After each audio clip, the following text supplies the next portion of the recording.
Please stand by.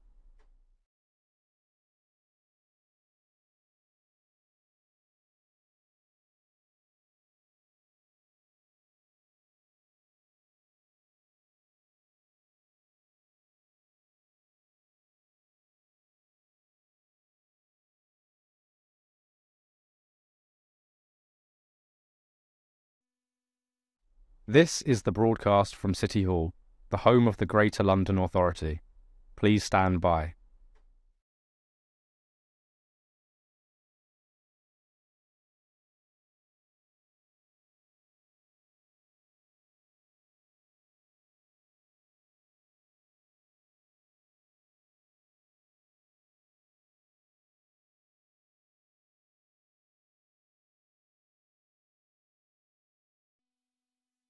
This is the broadcast from City Hall, the home of the Greater London Authority. Please stand by.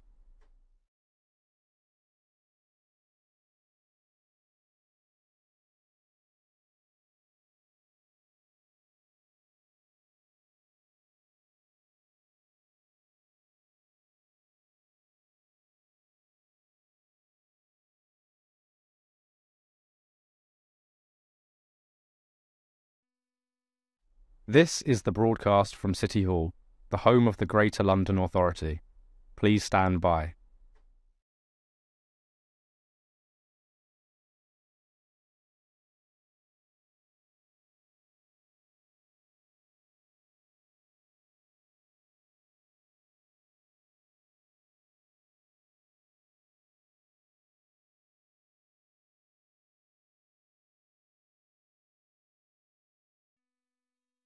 This is the broadcast from City Hall, the home of the Greater London Authority.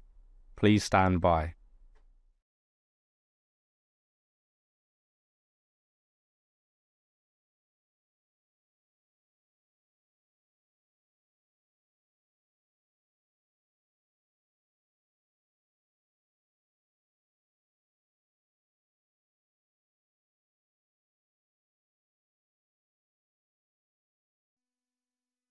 This is the broadcast from City Hall, the home of the Greater London Authority.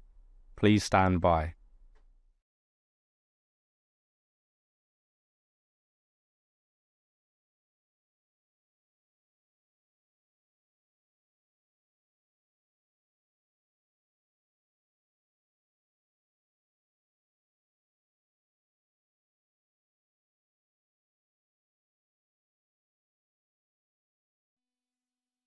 This is the broadcast from City Hall, the home of the Greater London Authority. Please stand by.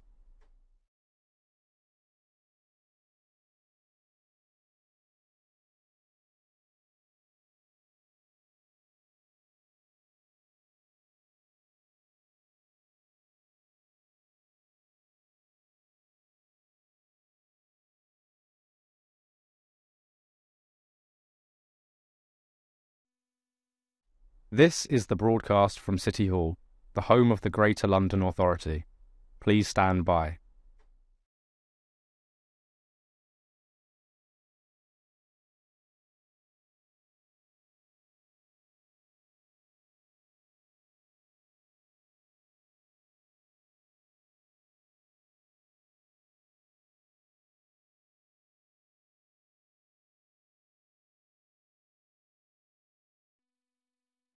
This is the broadcast from City Hall, the home of the Greater London Authority. Please stand by.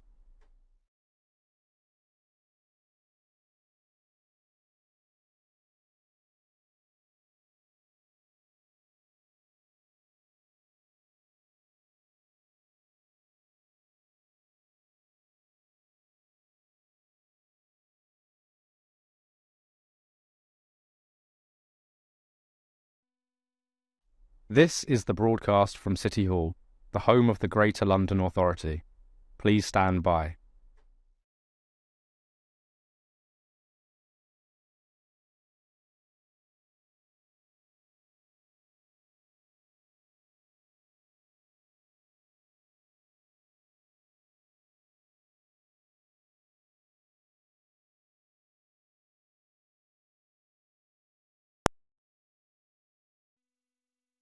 This is the broadcast from City Hall, the home of the Greater London Authority. Please stand by.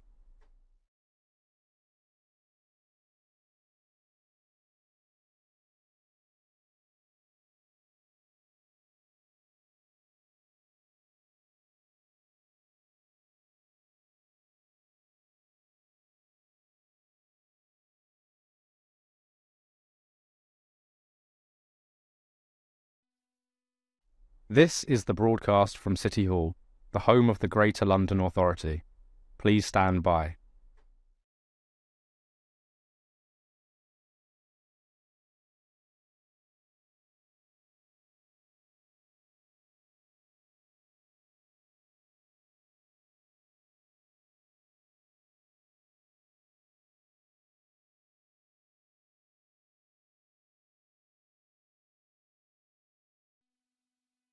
This is the broadcast from City Hall, the home of the Greater London Authority. Please stand by.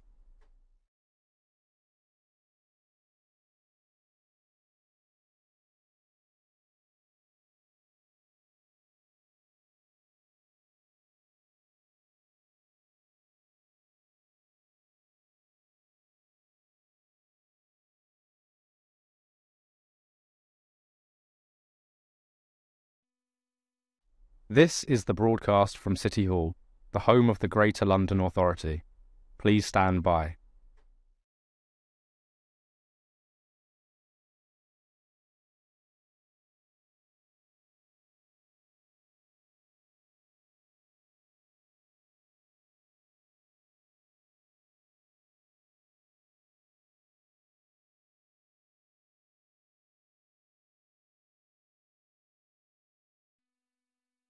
This is the broadcast from City Hall, the home of the Greater London Authority. Please stand by.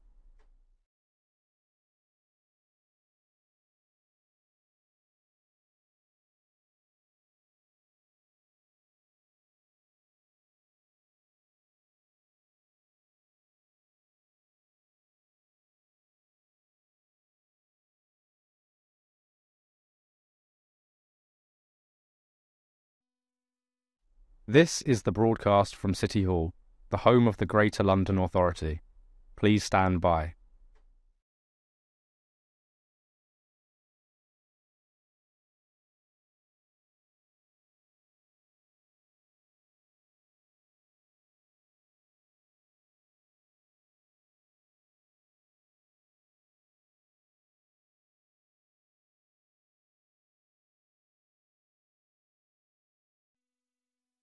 This is the broadcast from City Hall, the home of the Greater London Authority. Please stand by.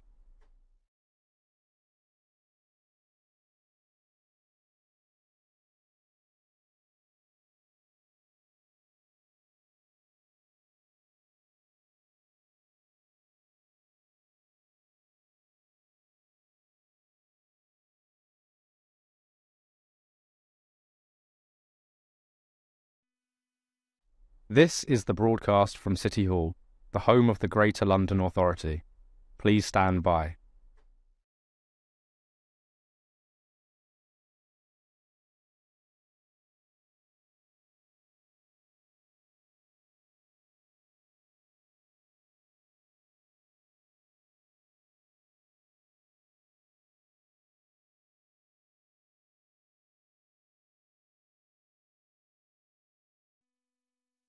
This is the broadcast from City Hall, the home of the Greater London Authority. Please stand by.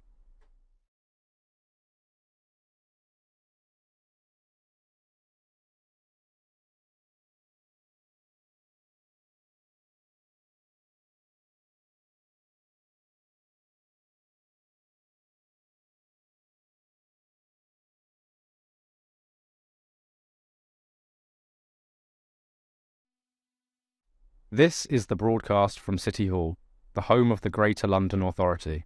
Please stand by.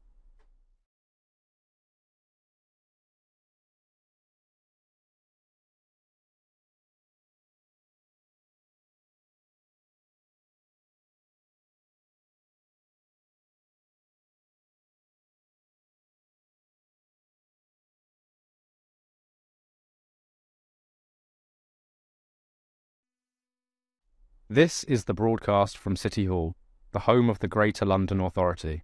Please stand by.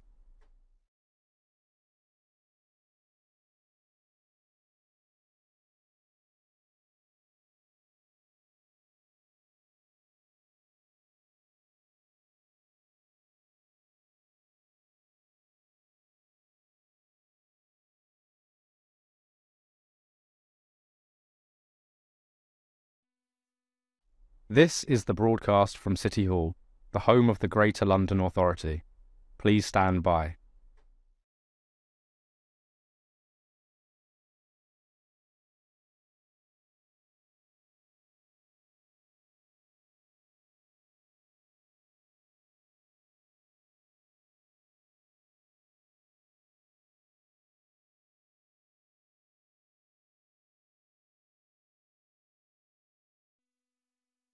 This is the broadcast from City Hall, the home of the Greater London Authority.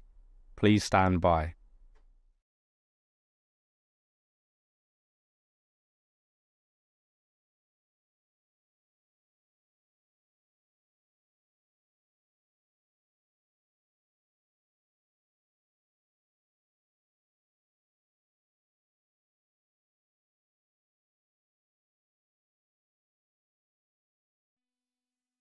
This is the broadcast from City Hall, the home of the Greater London Authority. Please stand by.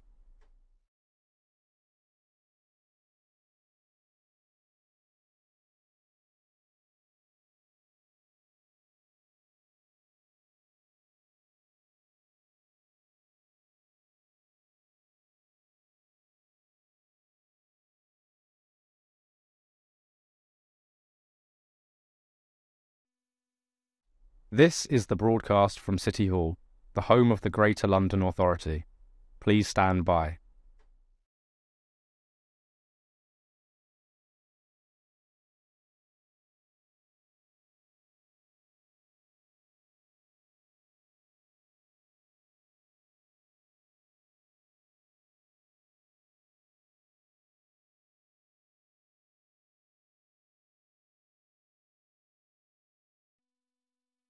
This is the broadcast from City Hall, the home of the Greater London Authority. Please stand by.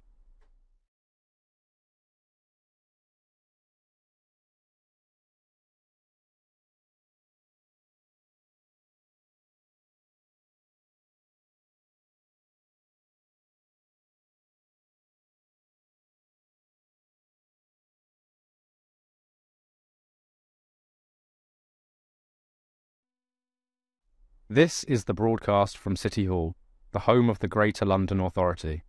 Please stand by.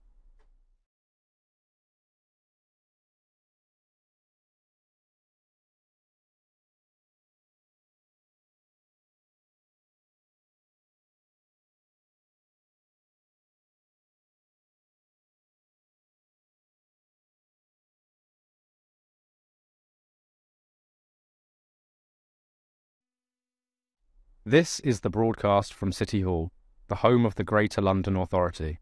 Please stand by.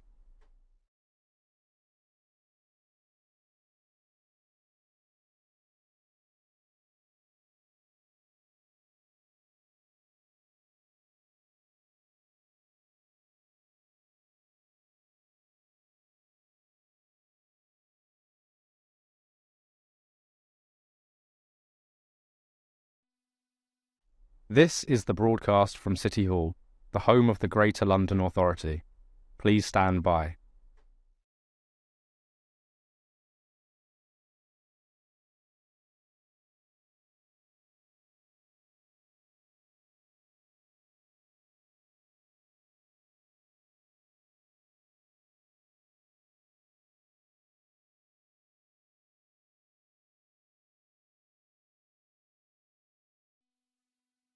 This is the broadcast from City Hall, the home of the Greater London Authority. Please stand by.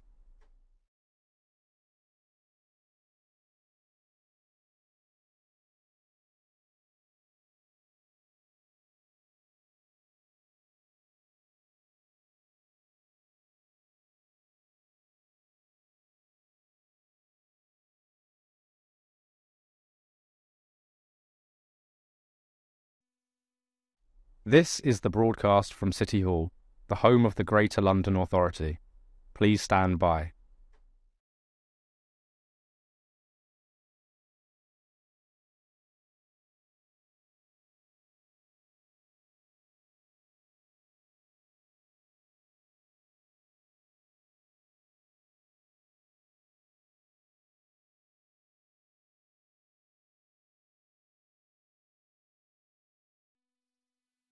This is the broadcast from City Hall, the home of the Greater London Authority. Please stand by.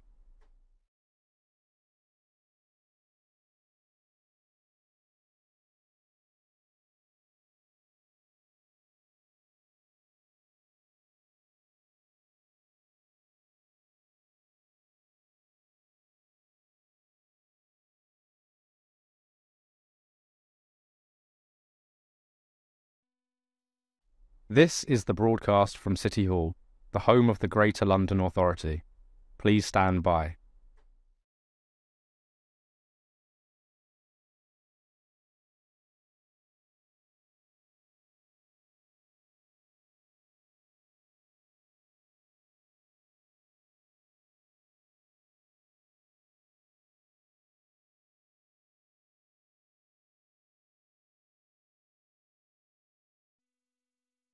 This is the broadcast from City Hall, the home of the Greater London Authority.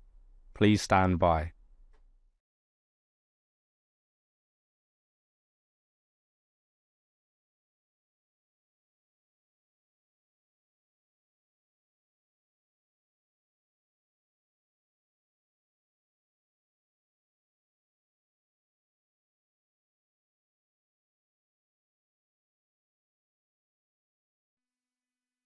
This is the broadcast from City Hall, the home of the Greater London Authority. Please stand by.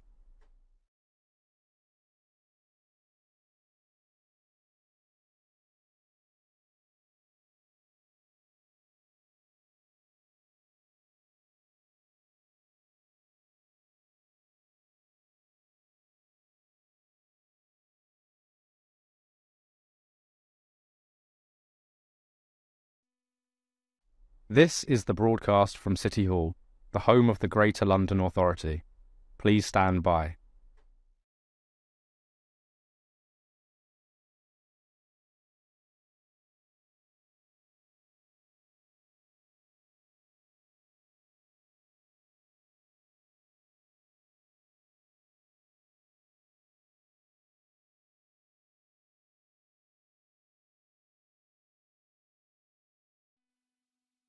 This is the broadcast from City Hall, the home of the Greater London Authority.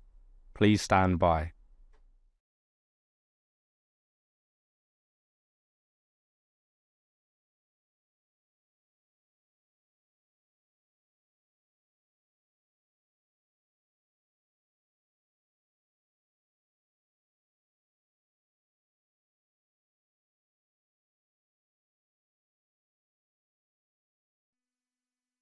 This is the broadcast from City Hall, the home of the Greater London Authority. Please stand by.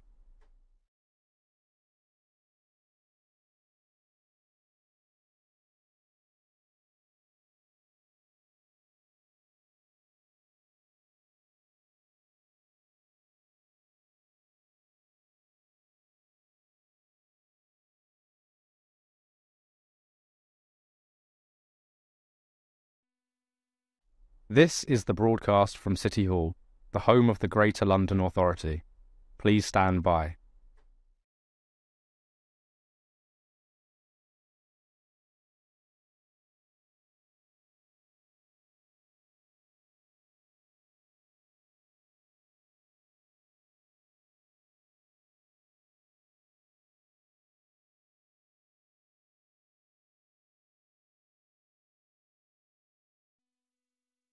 This is the broadcast from City Hall, the home of the Greater London Authority.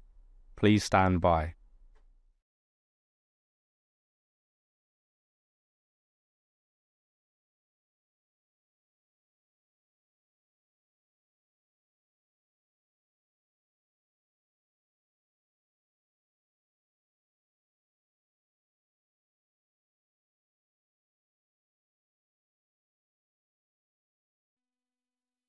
This is the broadcast from City Hall, the home of the Greater London Authority. Please stand by.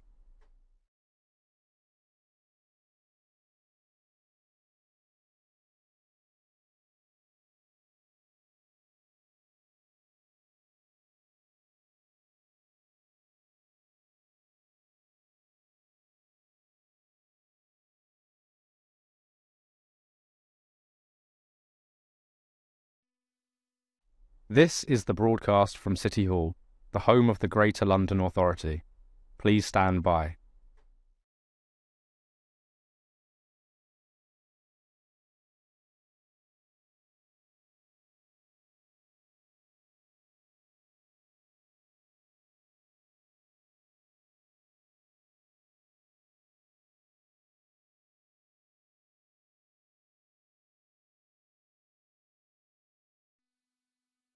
This is the broadcast from City Hall, the home of the Greater London Authority. Please stand by.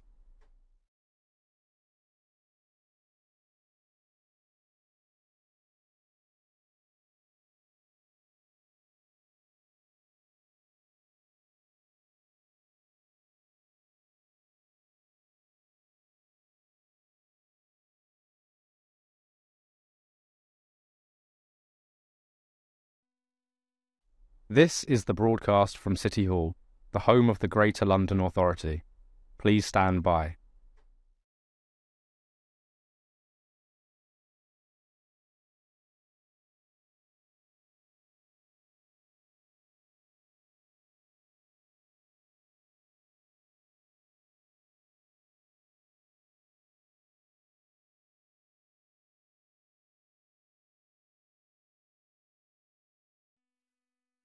This is the broadcast from City Hall, the home of the Greater London Authority.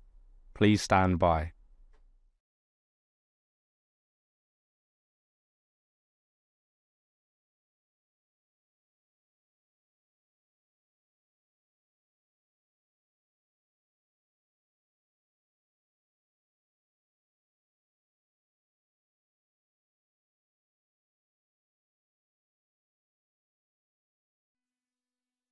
This is the broadcast from City Hall, the home of the Greater London Authority.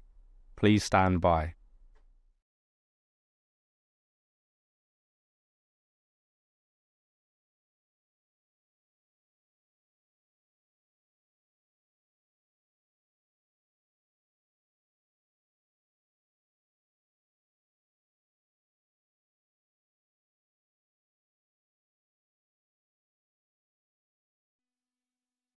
This is the broadcast from City Hall, the home of the Greater London Authority.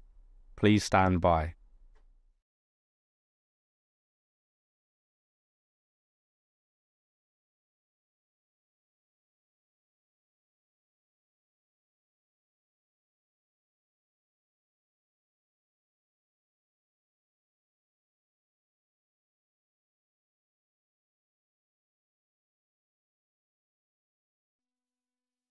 This is the broadcast from City Hall, the home of the Greater London Authority.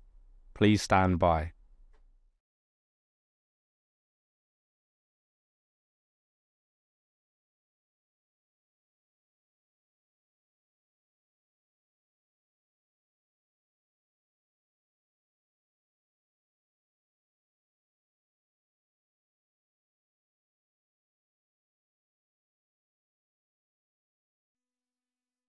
This is the broadcast from City Hall, the home of the Greater London Authority.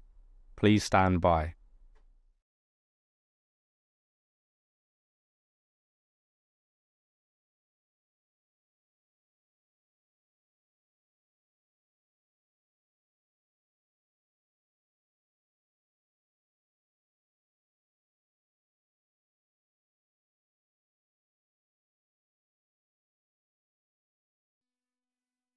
This is the broadcast from City Hall, the home of the Greater London Authority. Please stand by.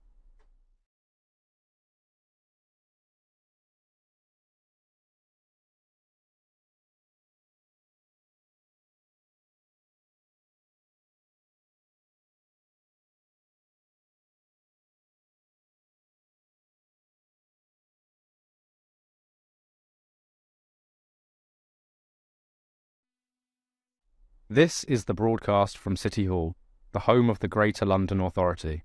Please stand by.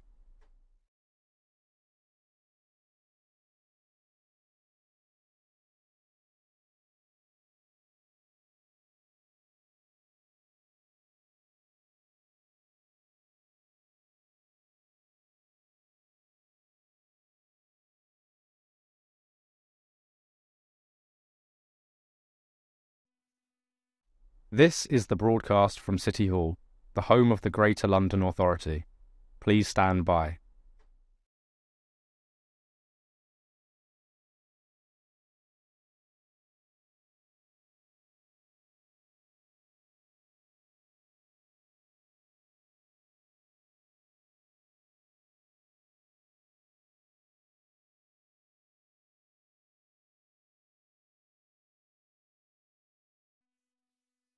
This is the broadcast from City Hall, the home of the Greater London Authority. Please stand by.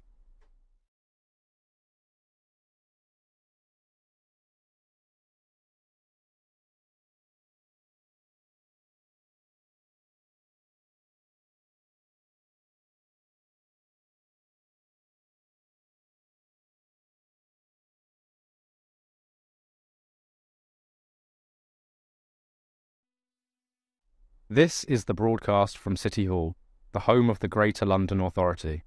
Please stand by.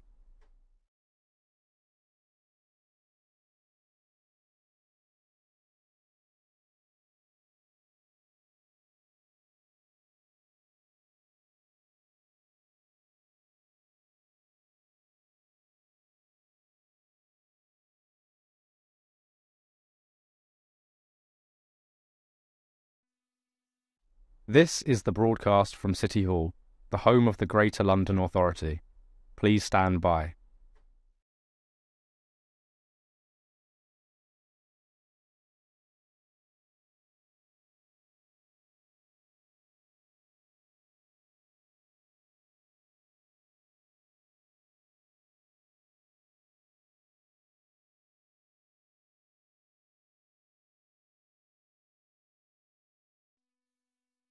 This is the broadcast from City Hall, the home of the Greater London Authority. Please stand by.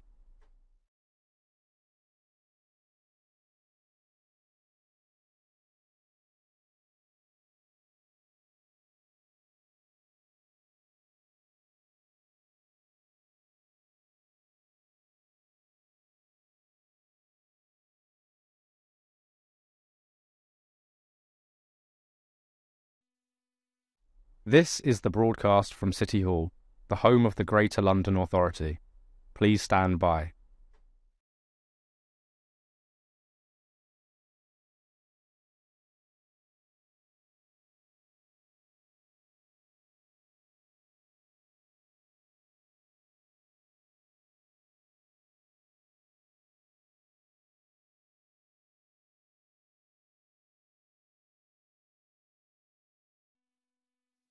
This is the broadcast from City Hall, the home of the Greater London Authority. Please stand by.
Welcome to today's meeting of the Fire Committee.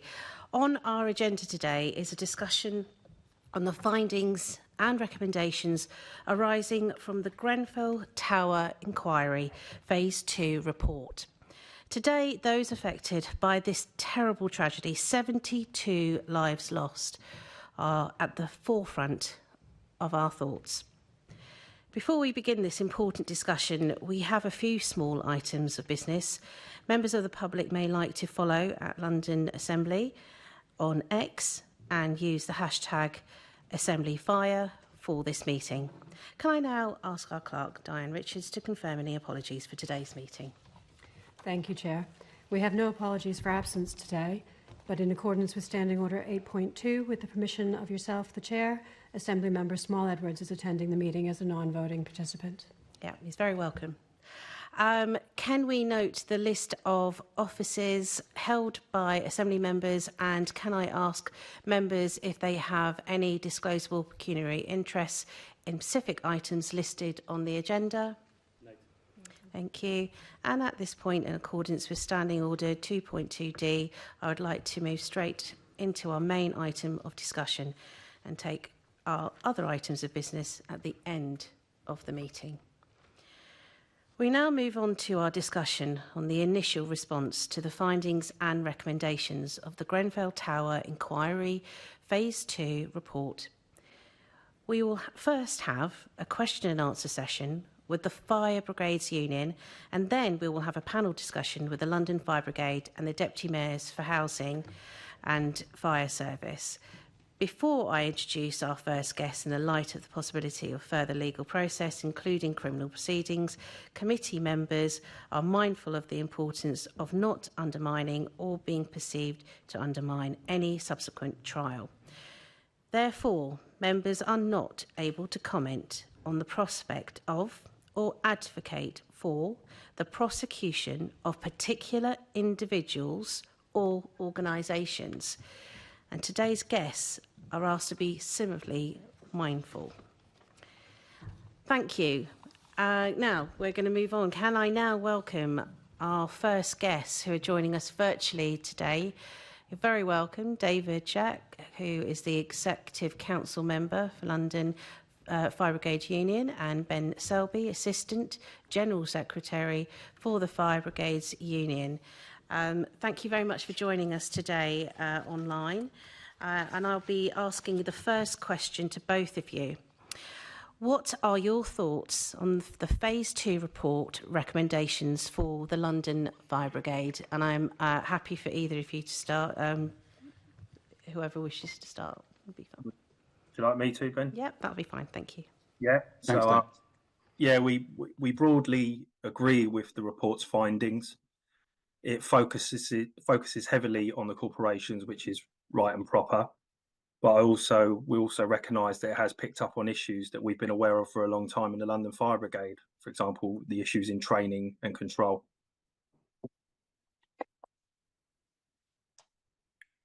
Yeah, and Chair, from myself, very similar to David actually, and I think it's important just to put on record that, you know, although last week was a very difficult time for many people, especially those families in the Grenfell community, you know, and we pay tribute to them in terms of their desires and their pushes for some justice in relation to what happened in 2017. But the reading, I think, was bringing into the stark reality some of the concerns that ourselves have been raising, that the community were raising prior to the fire. We also know there's been cross-sector discussion for quite some time in terms of how we respond to high-rise fires, and you know, a lot of that is there in the report for us to see. So we, as David said, we broadly support the findings. In terms of the recommendations, our view is we just need to be cognizant of the, well, not to be rushing to making sticking plaster solutions quite quickly off the back of it. We need good, solid discussion, grounded discussion in terms of how we respond to each and every recommendation set out in the report, and we'll do that alongside other partners from across sector and of course the London Fire Brigade. But you know, we need to make sure there's lasting change and not just quick, easy fixes. Ben, the Fire Brigade Union have been really vocal and I'd say quite passionate about, in terms of the response to this particular report. Can you clarify, the need for that, that kind of vocal and strong position that you've decided to take? I don't think it's just been in response to the report, Chair. We've certainly been quite vocal and strong, at least since 1999, in relation to our view on the built environment, the fire safety of buildings, and how we look after the occupants within those buildings, but also how the fire service respond to incidents at high-rise buildings. And I think we weren't surprised by the findings, and I'm not sure if many people would have been within sector. I think we knew that some of those findings were going to be there, and we're certainly pleased that the report focuses on the decision makers, in central government, that regulatory agenda that we believe has put at risk and certainly has cost the lives of those in Grenfell. And we'll certainly make sure our voices are heard in protecting the communities that firefighters and our members serve, but also in terms of protecting our members that attend these incidents. David, do you want to add anything from the London perspective? Because obviously this is something that your members have also been raising with you about the need for your particular voice to be heard in London itself. Yeah, I mean, the deregulation from various governments has got us here today. And the majority of high rises that are affected are in the capital. So it's really important that you've called this meeting today. Obviously, we'll move. I think we're going to move on to it later because I know it's an agenda item, but there's also the issue of knowing about training and why operational staff weren't trained in cladding, which is just unforgivable. Let's move on to that question. We have Assembly Member Clark who's going to be asking some additional questions on this particular issue. Thank you. Yeah, thank you, Chair, and good morning to you both. And you talked about deregulation. I mean, one thing that's clear is how much firefighters were put at risk owing to not being trained to keeping safe the buildings that were not safe. Do you think that firefighters are safer today attending fires than they were in 2017? Well, I think the risks remain just the same. And I think we've seen, in recent weeks, actually, that buildings, in effect, wrapped in flammable cladding are still a huge risk to firefighters in London and right across the UK.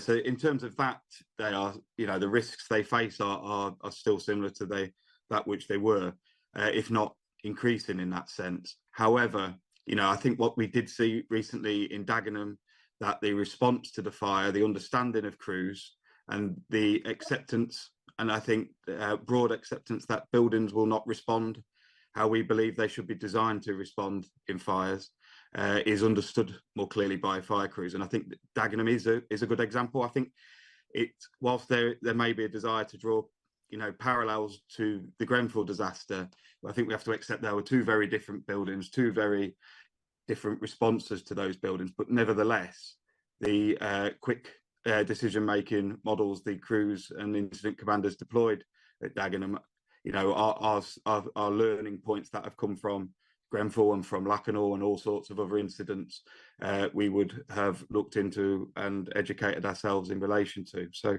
yeah, I think the risks are the same, if not ever increasing, Assembly Member, but how firefighters are responding is improving. Yes. Yeah, David, do you have anything to add to that? Yeah, we've seen changes come through the London Fire Brigade. It was a hard slog because we did have issues at the beginning regarding PN6C3 and them trying to bring firefighters to go above the bridgehead without BA on, but that's done and dusted now. I know that the London Fire Brigade's obviously brought in new training and equipment that they used at the Dagenham fire, which obviously proved to work. So we've seen some improvements, but there's a lot to be done. I think we need a lot more change. We need to look at training, which obviously I'm sure we're going to come on to in a bit, and how that is handled, because we've had issues with that from the second that contract came in. I'll ask you about that now, actually. Could you, I mean, do you want to expand on that? What more training is needed? Yeah, I mean, on this committee, we've raised issues with the Babcock and how rigid it is and hard for the London Fire Brigade to organise courses. And if we want to learn something new, the contract's so rigid it makes it hard for them. We don't like the contract. I don't know what this committee and the London Fire Commissioner wants to do. No doubt it's going to require money. The fire service is going to need money to implement any massive changes. I think we're one of the only fire services that have a private company do it. A lot of them have in-house training, which actually worked for us previously. And I think it would make it easier for the London Fire Brigade if they had in-house training, because you can identify what issues you have and then address them as quick as you want. You've got the opportunity to do that yourself. So it's definitely this is a big piece that needs to be looked at, and we've been saying it for years, and as far as I'm concerned, nothing's really changed. We keep looking at it and people say we've got problems with that contract. However, it's still there and we're still having issues with it. Yeah, I mean, it's a 25-year, pretty tough contract. Anyway. So last week, the General Secretary of the FBU stated that a lack of regulation regarding personal emergency evacuation plans, PEEPs, had led to a postcode lottery for vulnerable Londoners. How would evacuation regulation support with delivering effective fire services? Again, I think that's a question that points towards some of the recommendations, and it's important that certainly frontline firefighters, those in the communities in those buildings where PEEPs are applied, are part of this discussion. So yeah, I apply that kind of a brief point beforehand. But what we've seen in terms of the failure of buildings is that our approach to attending incidents and those evacuation plans vary more than what we probably ever anticipated they did prior to this fire. So our view is that what will need to happen is firefighters will need to work with local communities, have those discussions with them, and risk assess the necessary plans that need to be put in place. But again, I make the point, until we start to address the building safety crisis, we're going to continually have this discussion in circles, Assembly Member. Yeah, I think everyone around this table absolutely agrees. That's the heart of this, and the training and the preparing firefighters is minimizing the risk to firefighters as best we can. But the real risk is still alive until the building safety crisis is sorted. Just before I hand back to the chair, are there any additional measures needed to ensure firefighters can deliver an effective fire service to Londoners? Yeah, thanks, Anne. Something I would say is I think there needs to be, and I could have said it earlier, but there needs to be more agility really when it comes to bringing training, because it often takes a year to commission any new training package, which just isn't good enough. I mean, look at the evacuation policy that was worked on. That took quite a while to get through, when I think that that's something that could be worked on quicker. Thank you. Thank you, Thank Chair. you. We will be moving on to Assemblymember Polanski, but just before we do, Assemblymember Hall has a question. Thank you. Can I ask you, please? There's a lot of things spoken about the fire, quite rightfully, but we don't often hear about the well-being of the firefighters that were actually in the fire. As their union reps, are you happy with the well-being of the firefighters and the ongoing support that the firefighters are receiving or have received post Grenfell? Either of you. Yeah, I'm going to say yes and no. So I've got good examples and bad examples. Since this report's been released, I've had a lot of contact from people, even retired people currently at work. It's really hit them quite hard, and I'm actually navigating through a lot of them at the minute. I'm in contact with several people at the minute, supporting them, and so are other reps in London. There's it is tough. Funny enough, it's something I need to talk to the brigade about, because we don't know the depth of it yet. Because at the minute, we've only touched on a few people contacting us saying, look, this has really affected me. we're probably going to have to, because it's taken so long for the report to come out, talk to the brigade about what welfare measures we're going to get in place for people again, because we did have a really good setup before, but obviously as time went on, people have come back to work and some people have retired through ill health and naturally. But it's definitely something that I'm going to have to look with and work with the brigade on. Okay, thank you. I'm sure we'll pick up on that another time. Thank you. Thank you, Thank Susan. you. Really, really glad that you mentioned that, Assembly Member Hall. The mental health of our firefighters, particularly at this time, I'm really pleased that you've highlighted that issue. Assembly Member Polanski. Thank you, Chair, and good morning, guests. I just want to hone in on the recommendations specifically for government. So there's one about bringing all of the safety responsibilities under one Secretary of State, and also to establish a College of Fire Rescue to set national standards. David, I just want to ask if you welcome this.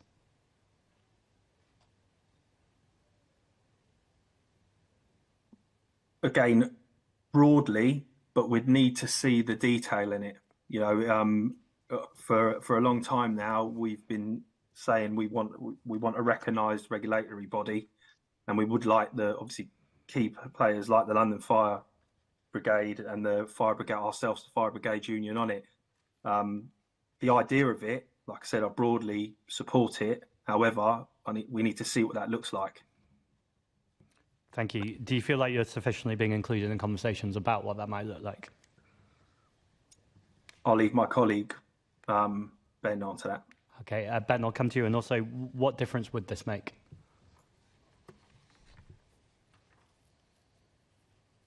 Sorry, that's for you, Ben. Yeah, thank you, Assemblyman. Can you hear me? Yes, loud and clear. Okay, apologies. Yeah, I think broadly, again, we support the idea of putting, you know, all areas of our sector into one place, and I think that will improve as David touched on in relation to training, it certainly improve the agility of the fire and rescue service, and I believe will professionalise it somewhat by having us in one area. There is some confusion across sector about where certain elements of our service fall, and I think that sometimes means that things get lost between the cracks of discussions. And I think one thing we would like to note here is that, you know, us going back into the Home Office after being in DCLG hasn't really worked for us. I think, again, it's one of those things that has created great confusion. I think the obsession of the previous governments, the Conservative governments, to move fire ever closer to law enforcement hasn't been at all successful. In fact, in our view, it's hampered the ability of firefighters to kind of respond to their communities in a preventative way, because we're not seen necessarily now as being separate to law enforcement. So there are some concerns in relation to that. But the idea of bringing things together under kind of a fire Secretary of State is something that, you know, we've been calling for and would support. And then that does, I think, lead on to how cross-sector we set standards, because one thing we've seen, and again, it's all in the report, but I know the focus here is on London, but I believe London has the best fire service in the UK in terms of its weight of attack in responding to incidents. I don't think that really is in question. However, without national standards, there is great disparity, you know, between other fire and rescue services in terms of the response the public gets and that which is in London. So yes, when we're talking about standards, setting guidance, for instance, then we believe, you know, that's a good thing. Again, we've been calling for it for quite some time. There have been some promising signals coming from this incoming Labour government, and you know, we hope to work with them in terms of bringing about that cross-sector discussion of improving how the fire service sits within government. But you know, I think it's important to note that, as David said, we would expect to be part of those discussions. You know, we represent firefighters right to the top ends of the rank structure in fire services, and you know, they would expect that their trade union has a voice in those discussions, you know, just in the same way as the organisation that represents chief fire officers, the NSCC, have avenues to be part of those discussions. So, you know, yes, it's some positive things in that, Assembly Member, but we've got to see and understand the detail of it before we kind of rubber stamp our support, is probably the best way of putting it. That makes total sense, and it's absolutely vital that your members have that voice, and I'm glad you're speaking with such clarity on that. And just while you've got the mic, finally, is there anything else that you would like to see as a union from government? More urgency in terms of tackling as we've touched on, and I know you perfectly understand it, all committee members will, but in terms of responding to the building safety crisis, I thought it was very positive that the Deputy Prime Minister went down and spoke with crews and spoke with residents a few weeks ago in Dagenham. I think she was very clear, actually, that she wanted to accelerate the response to buildings wrapped in cladding, and how we address that kind of crisis. I thought that was quite promising. But I think our responsibility as a trade union in this space is to hold their feet to the fire and make sure that they do get on with that. And we'll continue to be voicing that in our relationship with the Labour Party, but also with our trade union relationship with the new government. Thank you. Thank you, and thanks, Chair. Thank you. Just finally, the report, Phase 2 report, did identify the London Fire Brigade as being reluctant to learn from others and sharing their learning. Do you think there has been any change in that particular area? I don't mind if it's either Ben or Dave that answers that. David, please. Yes, I do. You can see that they have tried to learn from what's happened, but again, it comes back to about the art of the possible, how long it takes to commission training, how rigid the Babcock's contract is. People in the London Fire Brigade may want to implement changes and bring all this in, but with all these difficulties in place, how do you do it? And then it comes on to the bigger piece of funding. I know that a lot of stuff that's come in London has been because the mayor has made extra funding available out of his budget for the capital. This needs to come from central funding. It can't be the mayor keeps bailing us out with whatever money he can scramble together. The government itself needs to make money available for the whole fire service, not just London, but I mean everywhere. It needs to be available for everyone, So if you really want meaningful change, it's going to require investment. It's as simple as that. And unless it comes centrally, what are we going to do about it, basically? How can we make that change? Thank you. I mean, but the mayor hasn't responded in terms of funding for this particular phase of the report. But yes, you're correct in saying that there was a significant amount for the first phase. So thank you for highlighting that. And I hope that you're right, that we do see that reluctance to learn from the previous report, from the Phase 2 report that identified that issue, that there is some change there. So thank you. Thank you very much for both of you, Dave and Ben, and for all your important contributions today. We're going to adjourn now for 5 minutes just to change the panels. Thank you.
Welcome back to the London Assembly's Fire Committee. We now move on to the second part of our discussion on the initial response to the findings and recommendations of the Grenfell Tower Inquiry Phase 2 report. And I'd like to welcome our guests. Before I do, just to send Tom Copley, who's the Deputy Mayor for Housing and Residential Development, who's sent his apologies, who was due to be here but is unable to attend today. We will have specific questions for him that we'll be sending him in writing. But we are very happy to have Jules Pipe, who is the Deputy Mayor for Planning, Regeneration and the Fire Service, Andy Rowe, who is the London Fire Commissioner, Jonathan Smith, who's Deputy Commissioner and Operational Director of Preparedness and Response from the London Fire Brigade, and Charlie Pugsley, who's the Deputy Commissioner and Director of Prevention, Protection and Operational Policy for the London Fire Brigade. And we're going to move straight on to our questions. And I'm going to ask the very first one. What are the biggest areas of learning from the London Fire Brigade from the Phase 2 report? And when do you anticipate being able to publish your action plan to the Phase 2 recommendations? And that's for you, Andy.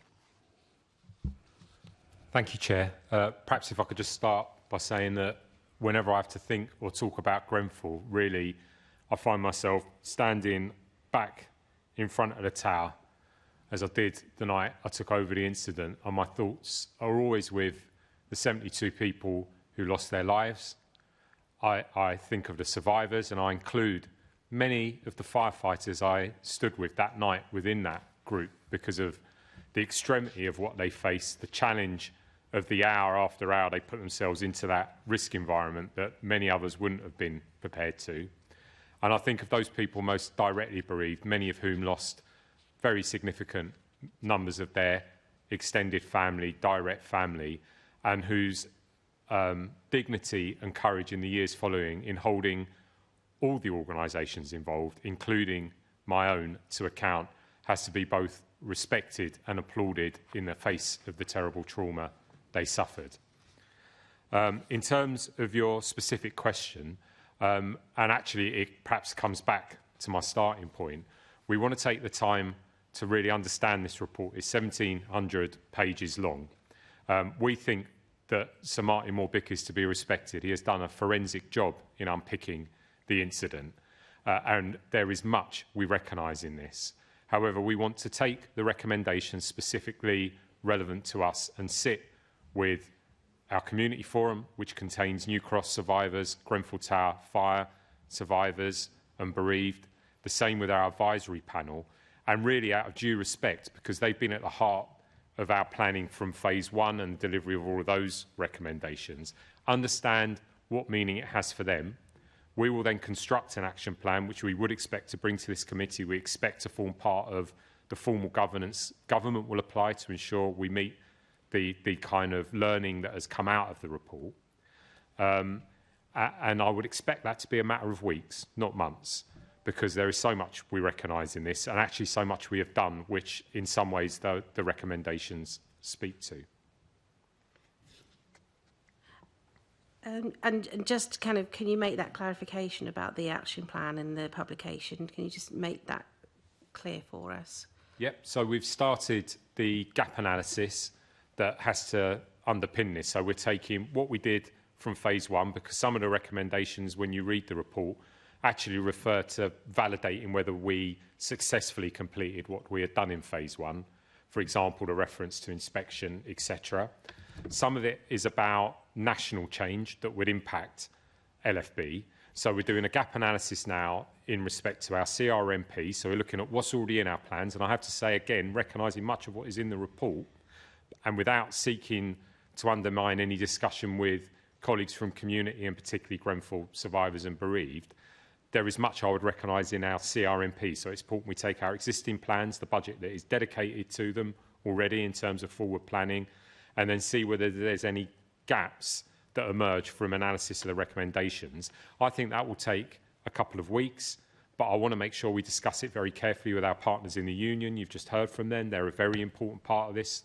You know, they've been very important in helping us achieve the previous recommendations from phase 1, and I particularly want to sit down, and that starts tonight actually with a community forum with colleagues from within the community, because our learning from phase 1, you know, I'm sure we're going to get to PEEPs, for example, is that you're best off starting with the residents of high rises, and you're best off starting with the people who survived or were most grievously kind of affected by this tragedy, because they have become their own experts.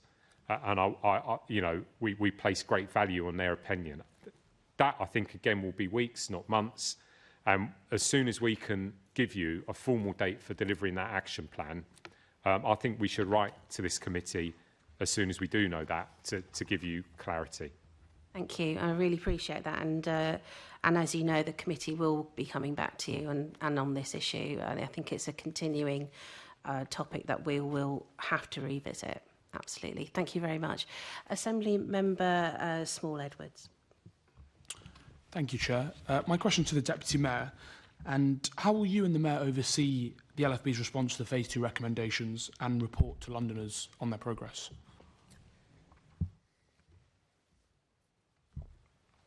Well, as you know, my role is to hold the Commissioner and the senior leadership team to account.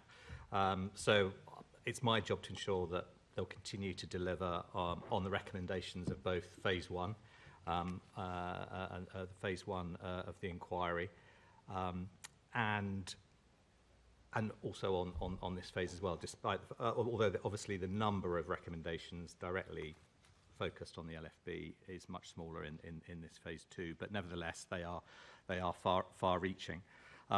I do this through regular meetings with the Commissioner, both formally and recorded in a detailed way of the matters that we discuss, undertaking scrutiny and analysis of the reports that are sent to me, particularly for the monthly board meetings, and I am always seeking assurance through all the meetings that I have with the Commissioner and his staff that the required changes are being made and crucially maintained. And I'm always asking about the sort of what are the kind of the feedback loops that are in place so that things are continually being checked and rechecked.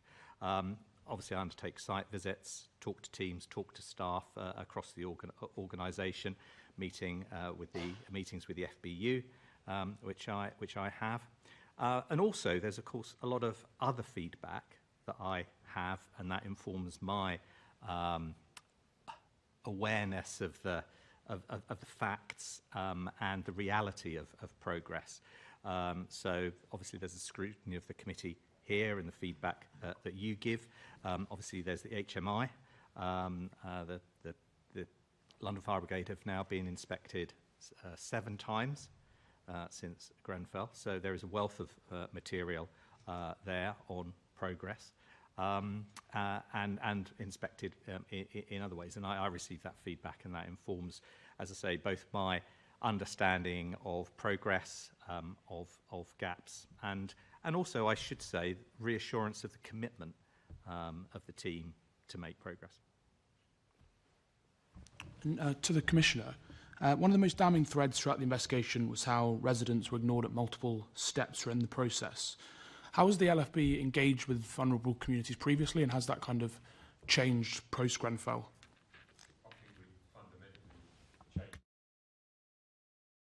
I think we fundamentally changed our approach. I can't speak to the previous strategic approach around this, but I've always been very clear from the moment I became Commissioner that actually we had to turn back to communities to help provide the answers to the challenges and issues we faced. And we've done that in a number of ways. One is through formal structures. So I think that particularly in the context of Grenfell, the people who are most grievously affected by this have to sit at the heart of our decision making. So they now sit on formal committees that actually hold us to external scrutiny before we ever get to a committee or before even the inspectorate get to us. So if we look at our advisory panel that is chaired by Martin Ford, you have both the CEO of the Almanar, so Abdul Rahman, who's obviously a key figure in the Grenfell community, a uniting figure down there in West London, sits on that committee alongside Willie Thompson, who is, of course, himself a clarion voice inside Grenfell United, a survivor,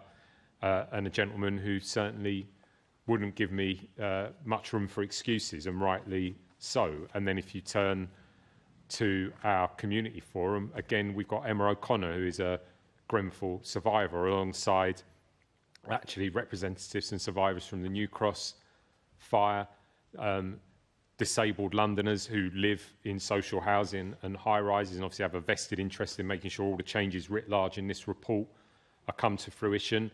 And they are clear that they are not there to support us in terms of friendship, but to hold us to account. Those meetings are minuted and recorded in terms of their views and observations. We welcome site visits by the community to see the change. So in the past, we've brought survivors into our control room to look at the changes we made there. And we're not doing this really performatively, because actually I think where it really starts is, you're looking at people sitting on this panel. Myself and Charlie were part of the response to the incident. John was brought into London immediately afterwards to lead what I think was the most difficult piece of work, which was the control improvement plan.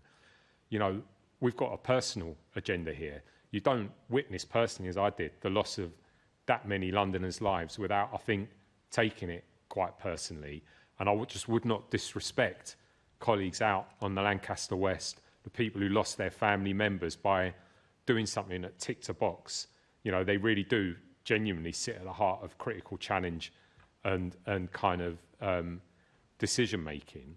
But I think the best judge of that would be them. I think I've always said that judge us on our actions rather than the words I bring to committees. Judge us on the evidence we bring. And again, I know that this committee in the past has made contact with colleagues from that community, and I think the proof would be to ask them. Obviously, I don't want to jump the gun in terms of your response to the recommendations, but in a world in which recommendations have been adopted, how will you continue to hold yourself in the organisation accountable? Well, I think the levels of accountability outside of LFB are a vast improvement on where the sector was. So I think the single most important thing that's happened to the national fire sector post-Grenfell was to be brought into the purview of Her Majesty's Inspectorate. So, inspection's tough. We're the most scrutinised, probably alongside the Metropolitan Police Service in the country. We've had 7 inspections, 6 of them in my time, and I inherited almost immediately the results of the very first inspection in 2019. It's the single best thing that has happened to us, alongside with, I think, a much more robust scrutiny from inside this committee, because one informs the other anyway. I think the fact that people in my position can't mark their own homework anymore, or simply bring their own version of evidence into a public space, does mean that there's a safeguard beyond the organisation itself, and that's been very important. And it's been a very important lever for changing the London Fire Brigade. We await the next inspection result, which is likely to land in November. I would expect that to speak, if we have led the organisation correctly, myself and my colleagues here, to very well-evidenced change. But it's not my determination to make, so that's your starting point. The second point is, I don't believe in secrets, just on a personal level. I think if you've got an issue, you should air it as early as possible and provide good evidence as to how you're going to find a solution, along with actually an honest reflection on whether you can't easily meet the challenge. Because that is the best way, I think, to deal with it and provide a record of what an organisation run properly is likely to do. In that spirit, it's why, as kind of the initial actions from phase 1, we went back to business systems, which, for many firefighters might seem quite dull, but it's absolutely vital for their safety in the operation of the brigade. So it's building a proper risk management system that is evidenced and that we can bring the determinations to this committee and elsewhere. It was setting up of an independently chaired Audit and Risk Committee, which Marta Phillips, OBE, chairs. She's looking at our risk, our behaviours around finance, risk management, where we put our resources before it comes to committee or budget and performance committee. It's in the Culture Advisory Panel. It's in the Community Forum. It's in the continuous engagement, I would hope, colleagues on this committee have experienced in terms of our desire to transparently talk about how challenging bringing change to a big organisation is. So I think we have manifestly done that and changed our attitude, and sometimes that's been very challenging. And I would be the first to say to this committee, we're not complacent. More change is required. more investment is required. We've got as far as we can, I think, with what we've done, but I would hear the challenge of my colleagues from the FBU. Much of what they said is right. So I think it's in the attitude, I think it's in the systems, and I think it's in the external scrutiny. Thank you, Commissioner. Thank you, Chair. Thank you. Some excellent questions from Assembly Member Small Edwards about the community aspect. I know that this is something that you're particularly interested in. And when I read through the report, it was very clear that the existence of racial and social discrimination was outside the terms of reference, which I thought was interesting in itself. And I know that a lot of the Grenfell community had some concerns about that. And I know that the community work that you've been doing has been related to this particular area because you were concerned about that. Jonathan, I know that you and I've worked on the community outreach, particularly for the Muslim community, who were particularly affected by this tragedy. The number of people who were killed in Grenfell, 80% of them were Muslims. What continuing work will you be doing to make sure that those voices are not forgotten? No, good morning, everyone, and thank you for the question, because it's critical. You know, in many ways, you can look at Grenfell, and the Commissioner has been very clear, and we've been very clear as an organisation, as we have nationally, that in many ways you look at Grenfell actually as a Muslim tragedy. In many ways, when you look at the victims, you know, the Commissioner and I sat and listened to testimony week, and you listen to the names, you listen to the experiences of many people who have come to this country to make it their own, and then we're obviously involved in what is the most, you know, egregious tragedy since the Second World War, and we've had to reflect that. Now, the community work that you reference is critical to rebuilding that trust. You know, there's no doubt that trust was lost with many of our communities in London as a result of what was uncovered in both the Phase 1 report and what we see in the Phase 2 report. Now, critical to that is our community risk management plan and making sure that our fire stations are embedded in the communities that we serve. You know, you've seen the work at the East London Mosque in particular, you know, and the work that the crews do there with the East London Mosque to make sure that we're actually understanding the risks that impact on those particular communities, because it's hugely different.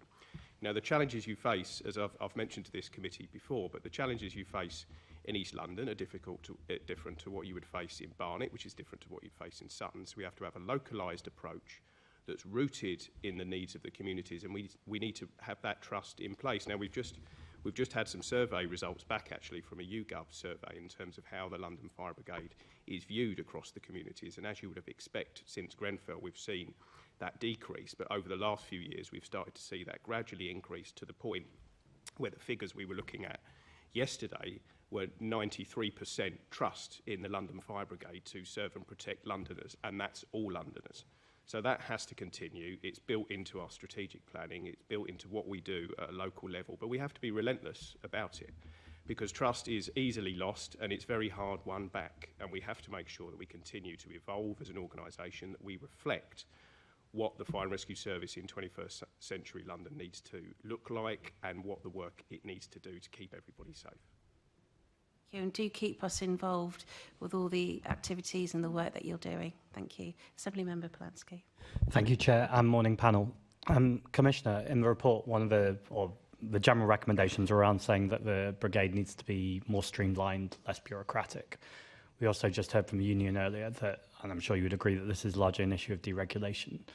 How do you find the balance between making an organisation less bureaucratic but also making sure you're keeping safety standards?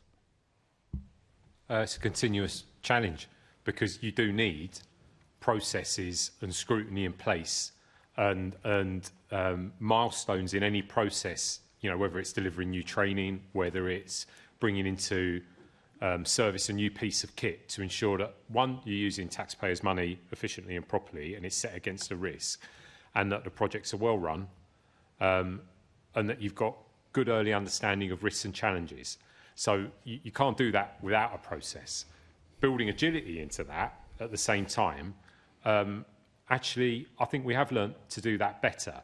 I think Dave and Ben are not wrong in their criticism of the approach to training, for example, that lacked agility. I would argue that we've got a lot better in terms of the speed, for example, at which we moved to implement real fire training down at the college, which is for all firefighters. That was a very quick commissioning of complex training, costing millions of pounds.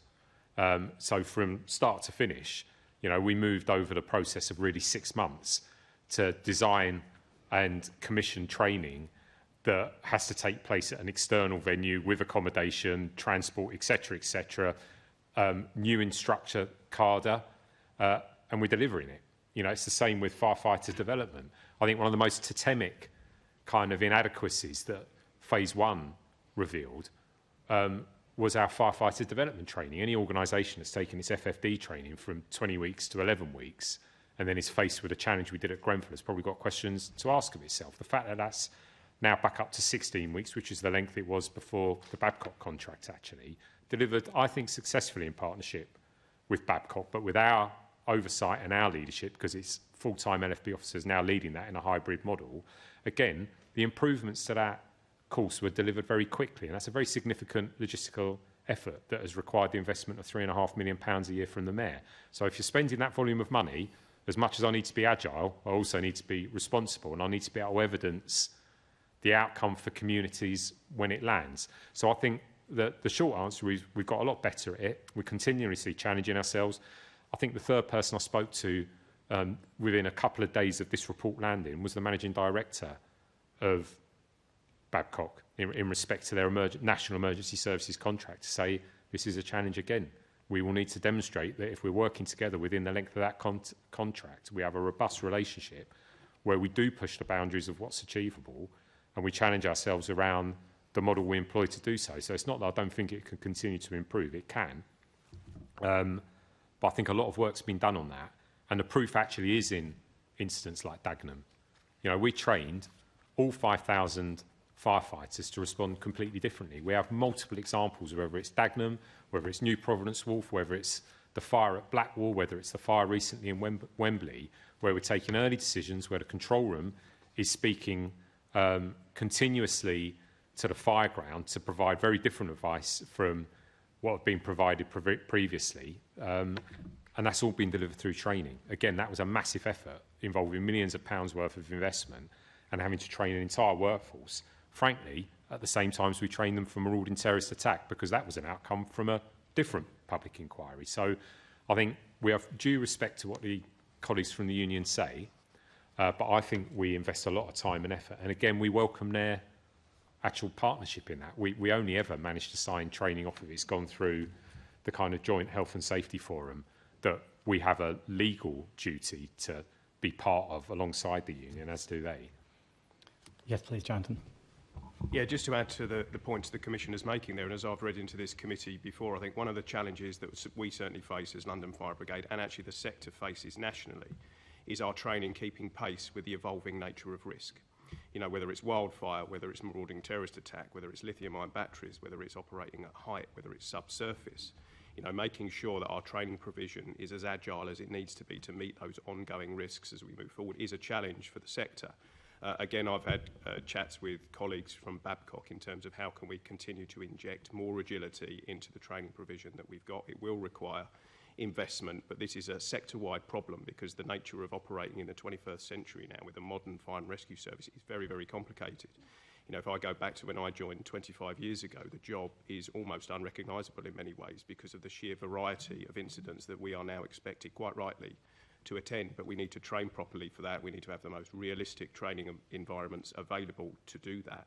And that is an ongoing conversation with Babcock at the moment to make sure that we are putting the provision in that is required. But the sheer scale of training that's been levelled over the course of the last 4 to 5 years in particular, whether it's fire survival guidance, high-rise, mass evacuation, marauding terrorist attack, wildfire, lithium-ion batteries, is significant across, you know, an operational workforce of 4,500 staff on top of needing to maintain our business as usual operations as well. But it's something that we're just constantly restless about. You know, when you sit down and reflect on where we think the biggest challenges are for us as an organisation moving forward, us keeping pace and remaining relevant to the risks that we have to manage on a day-to-day basis is something that is a constant source of discussion and forms part of our strategic planning moving forward. Thank you. Commissioner, after Lakenhall House, there were various recommendations for the London Fire Brigade, and as I understand it was before my time in the Fire Brigade, it was before your time too as Commissioner, reassured Londoners that everything had been adopted, and that turned out not to be true. not to re-go over history, but what assurances can you give to Londoners that things are different this time? I think it's a very similar answer to the one I gave Assembly Member Small Edwards, which is the importance of external scrutiny, first of all. So the fact that you've got an inspectorate is really, really important to this, because if I make promises in my CRMP, that is a legal promise, isn't it? That is a legal document that promises how I'm going to meet my statutory duties in London. They hold me to that. So if I say that I've brought new training in, credit to the inspectorate. They don't just say, well done, have you delivered it once? They want to see that it's embedded into a cycle of learning, that there is review and continuous evolving kind of syllabuses. They're very kind of detailed in their analysis of our organisation. So number one, you've got an external safeguard there, which I think is fundamentally different, and we should both respect that and applaud the fact that that was brought in. Secondly, I think because obviously we feel a moral and organisational responsibility to do things very differently, we seek to demonstrate, I think, in our CRMP, in our legal plan, our duty, that this is a secular approach. It's not an action list you tick through, and I've spoken this repeatedly into this committee. It cannot just be a list of things where we give ourselves a pat on the back and say, you know, yeah, we did that, we trained some people, this is different. I expect to be challenged on the evidence, and I expect the evidence to be spoken to in our strategic plan and an articulation of how we continue to evolve within that. So what do I mean by that? Well, we haven't been static. So Dagenham actually is, again, your prime example of change. So I've listened to the control tapes now for Dagenham. You're listening to control operators advising members of the public to go to as safe a place as they can because they've already had contact with the incident ground and can locate them specifically for a crew to get them. So, for example, advising someone to go to a balcony because they know a crew has been dedicated to get to them, keeping that person on the line. Advising other residents that they need to leave the building because we're simultaneously evacuating. You know, nuanced advice in a very complex risk environment that is vastly different from where we were. The leading firefighter that turns up at that incident, you know, a young officer who if you look at it in the hierarchy of the organisation, is our most junior commander, taking the big call, very high-risk call, to tip out a simultaneous evacuation within a couple of minutes of arriving at that incident. That's big decision-making with big consequences. That's because we've heard, we've listened, we've learned. And rather than saying we did it and we ticked an action plan and coming to a committee and saying we completed an action plan, I'd much rather bring you evidence of where change is real on the streets of London. You know, if we think about smoke hoods, yeah, we procured smoke hoods. The real evidence is in the hundreds of Londoners that have been saved as a result of them. So I think it's about the level of external scrutiny. I think it's a combination of the questions you ask, the inspectorate asks, the evidence they demand of us, rather than us just coming and saying, you know, we put 3,000 people through training, because that doesn't really prove anything unless they actually execute the thing we told them, as a prime example. So I think it's all there. I think it's there in our plans. I think it's there in the external scrutiny. The external scrutiny we've brought ourselves to bear in the panels and committees we've talked about that we've instituted. I think it's there in the evidence we bring into those regimes and kind of analysis. It's in our internal business assurance. I didn't have an assurance function internally when I took over as Commissioner. You know, we've got an internal business assurance function that sweeps across the organisation in advance of external scrutiny to check whether we actually can evidence the outcome of, you know, what we said we were going to do. So I think it's a whole system approach that stretches from being able to point to what actually happens out in service to Londoners as your primary evidential example, and then being able to articulate all the way through how we continue to evolve that. And it is not without its challenges. Change is hard. Change in the London Fire Brigade has been hard. It has been costly. It has been hard won. At times we didn't get it all right and we had to go again. I think I've been honest in these committees about articulating to you, whether in respect to culture or operational change, where we haven't quite been getting things right and we've had to go again. So I think that's the way you have to do business. Assembly Member Cooper has just got an additional question and then we'll go back to you. Yeah. Thanks very much, Chair, and thank you, Assembly Member Polanski. It's just on this issue about evacuation, and you mentioned personal emergency evacuation. plans, or PEEPs, as the Fire Brigade loves a good acronym. But I mean, obviously, they're really, really important for vulnerable Londoners. And there was an investigation conducted by the Guardian newspaper that revealed that there are 5 London boroughs where there are no PEEPs. What is the LFB's view of that and of PEEPs in general? You referred to it in some of your earlier remarks. I think you can't start with the boroughs and you can't start with us, because this is the responsibility of people who own and manage buildings. And I need to be really clear in here that this is not something for the fire service to deliver. The fire service is what you see at Dagenham, which is, regulation in advance of failure, but that often is far too late when buildings are up. And the kind of final safety net when actually you're in a very high-risk environment and you're going to see firefighters doing genuinely heroic things, which is what we saw at Dagenham, making best endeavours. But that really is coming at the end of everything else that should have worked. Now, PEEPs has got to come right at the opposite end of that kind of chain of events. And it's got to be driven through building owners and responsible people. And it's got to be framed by national regulation, because as much as I think the boroughs that have implemented PEEPs in their housing stocks are to be commended, there needs to be a common understanding of what that means, because the title really means nothing, does it? Because you've got to determine the extent of that, what is practically achievable. It's got to be driven by disabled residents themselves, because they are their best experts at living in high-rises. We've got hundreds and thousands of disabled Londoners living in high-rise and medium-rise blocks. So I think what I would ask for in the first instance is that we continue to work with national government, and I've made my views clear previously, that PEEPs in some form has to exist for us to do our job, but more importantly for Londoners to live safely in their homes in advance of us ever having to be involved.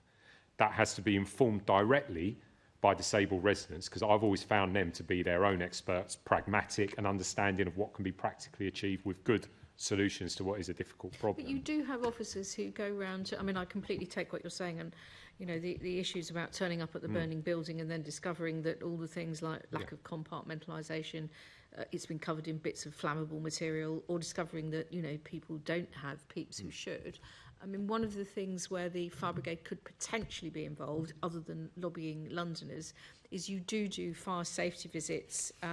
Is there something there for officers who are doing those home visits to suggest to people that this is something when they're vulnerable and perhaps need one, if that becomes apparent? Is that something that officers I think we suggest? could identify when there's a lack of one, Yeah. if we're likely to kind of interact with people. Absolutely right. We've got to be part of that ecosystem.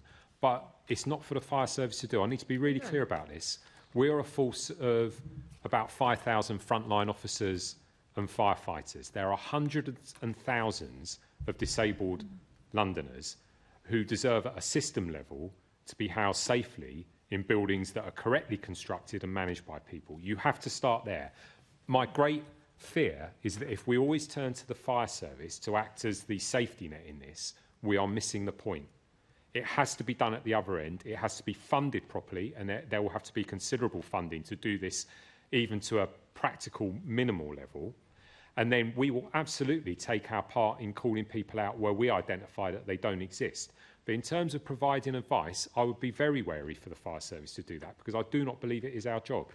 I believe our job is to respond, I think to regulate. I'm more saying about signposting people to the fact that this might be something that they require, rather than specifically giving advice. 100%. But I think for residents to know what is available, there first has to be a system of absolute clarity driven through regulation in a system of regulation that's aligned across all the different regulatory bodies. So understanding how, for example, PEEPs does actually relate to emergency evacuation or to approved document B, or how buildings get constructed in the first place. Because so that's the area to focus on, is getting that national legislation in place to make sure that we have, if you like, an ecosystem in which PEEPs, along with all this other areas that we need to change, is able to sit comfortably, happily, exist in all London boroughs for all vulnerable residents as necessary.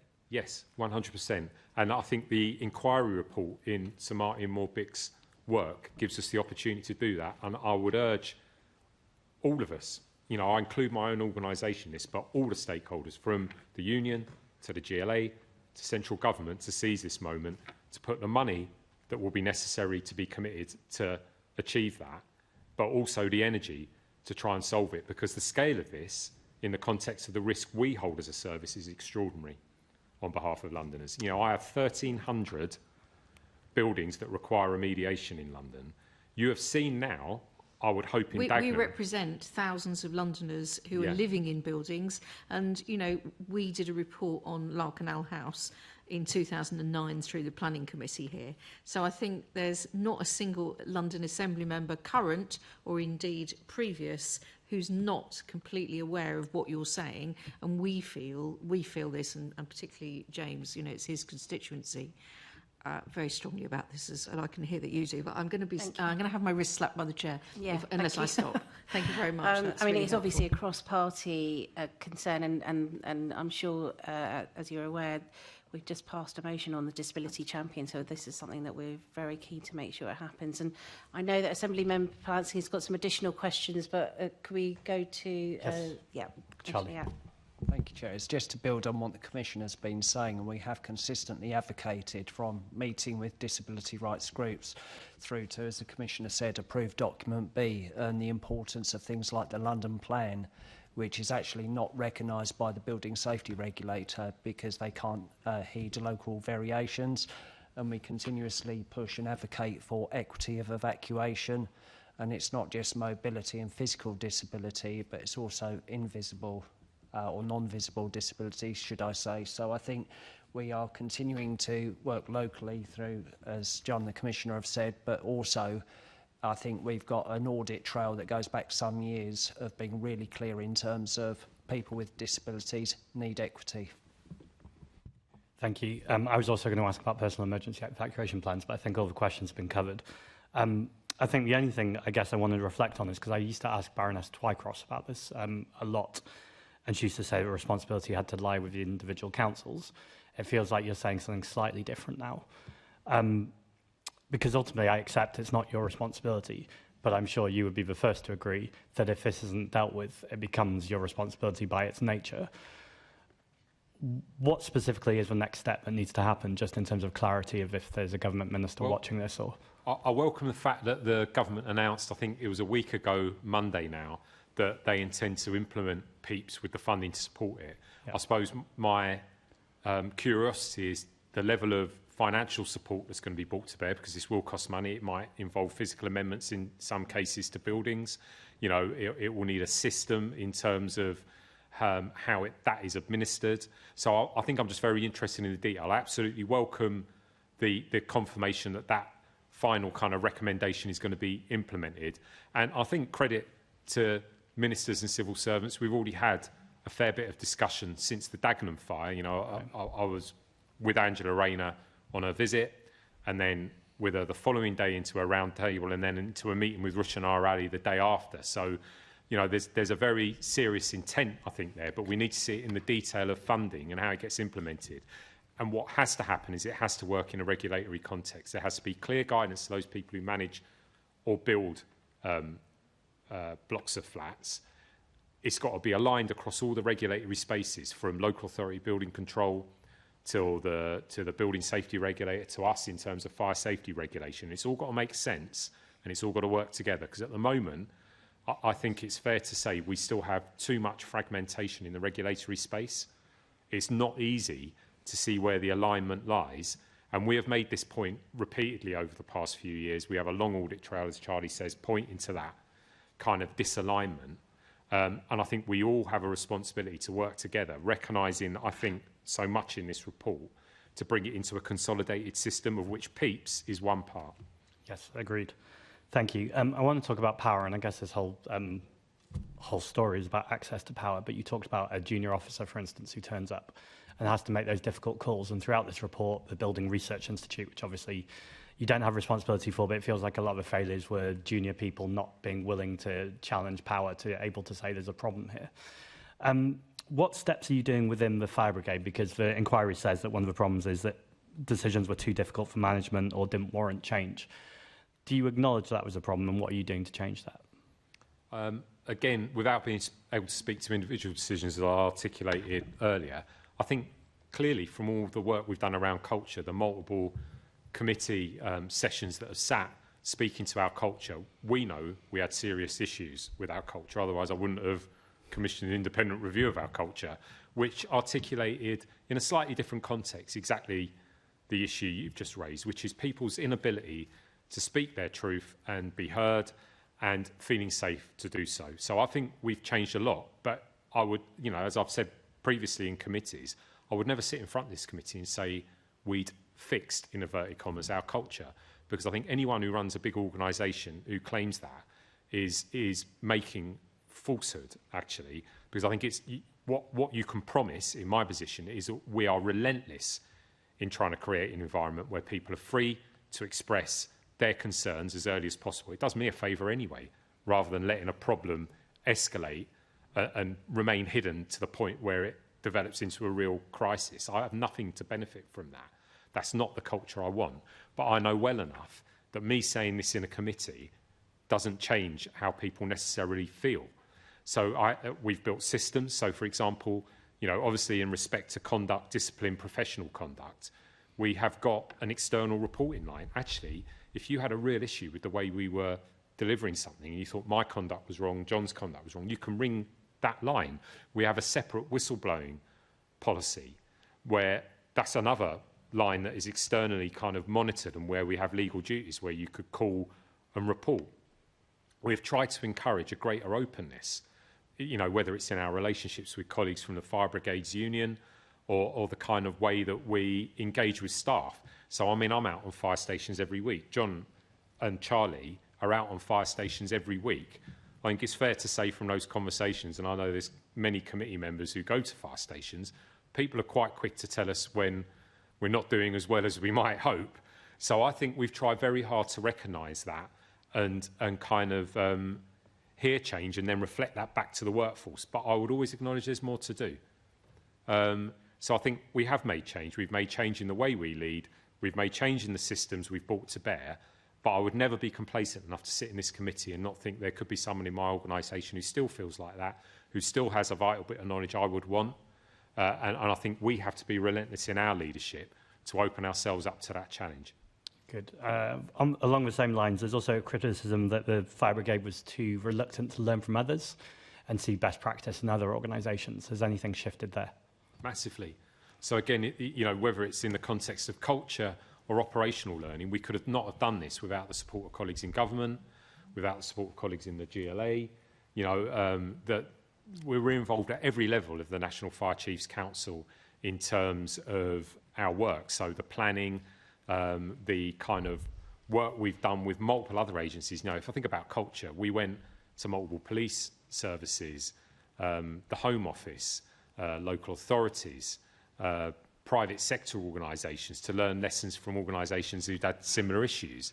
You know, the high-rise policy, wildfire changes are as a direct result of us going outside of London Fire Brigade to learn lessons from elsewhere, both nationally and internationally. So I think we're really open to other people having a better answer than us. Just because we're the biggest and the busiest doesn't mean we've always got the answer. And again, it would speak to an attitude of arrogance and complacency if we didn't kind of do that proactively and can evidence it. It was a very important part of the evidence trail to have us lifted out of engage in respect to culture, that we were so open to going and learning the lessons elsewhere, and that's well documented. Please. Yeah, if I may just add, in terms of the National Fire Chiefs Council, making sure that we've, you know, the three of us all have national remits. You know, we're involved in every significant and major committee that exists through the structure of the National Fire Chiefs Council. As the Commissioner's alluded to, our wildfire provision that we had this summer was not something that we created. This was effectively an off-the-shelf solution that other services who had vast experience of dealing with wildfires were able to offer. You know, our mutual relationship now with the National Fire Chiefs Council is unrecognisable from where we were in the past when it was the Chief Fire Officers Association, and now the benefit that the national fire sector get from the sometimes unique experiences that we have in London, but it's that two-way exchange of information now. You know, a small team in Charlie's department that is, you know, that's their entire remit, is to look outwards, whether it's both nationally and internationally, that we can learn lessons and then embed that into our training, into our operational equipment and procedures, because that arrogance that we know everything just because we're the capital city no longer exists, and we have to learn those lessons. And we are doing that now, and I think that's one of the most demonstrable examples of change in the LFB since certainly 2019. Thank you. And I think I really ought to do courtesy to the Fire Brigades Union in this as well. So, you know, it won't be a surprise to you that we don't always agree on everything. That's not really how industrial relations work, nor should it, actually. But they are a very important partner in this as well. If I was to think about decontamination, for example, the emerging evidence around the prevalence of cancer in firefighters, really, the Fire Brigades Union, both nationally and regionally, has been a clarion voice in that. You know, again, there is check and challenge between the two of us around evidence and what we might want to do. But we've had full-time union officials embedded in that team for years now, you know, which again speaks to a different openness. Doesn't mean it's always an easy space to inhabit. It's not that Dave is, as you've seen, necessarily going to agree with me, but that's healthy, isn't it? That's how we have the debate, and then we push things forward. It's really refreshing to hear you welcome that. Charlie. Sorry if I may, because it speaks to the operational as well as culture, but we also look to airline industry and the NHS. So a couple of years ago, our structured debrief changed from what I think has been picked up elsewhere in the report as some people feeling like a punitive process to a system now for larger instance when people come in to share their experience, there cannot be any individual actions against anyone who's speaking about their experience and wanting to share that learning. And I think it's termed as just culture elsewhere in NHS and wider airline industry. And it's certainly a key point of what we're trying to take forward. And I think you've heard it from Commissioner and John in other formats with FB and with staff side about just making sure the environment is right so that people can say what they thought worked well and what didn't. And then we can take forward learnings.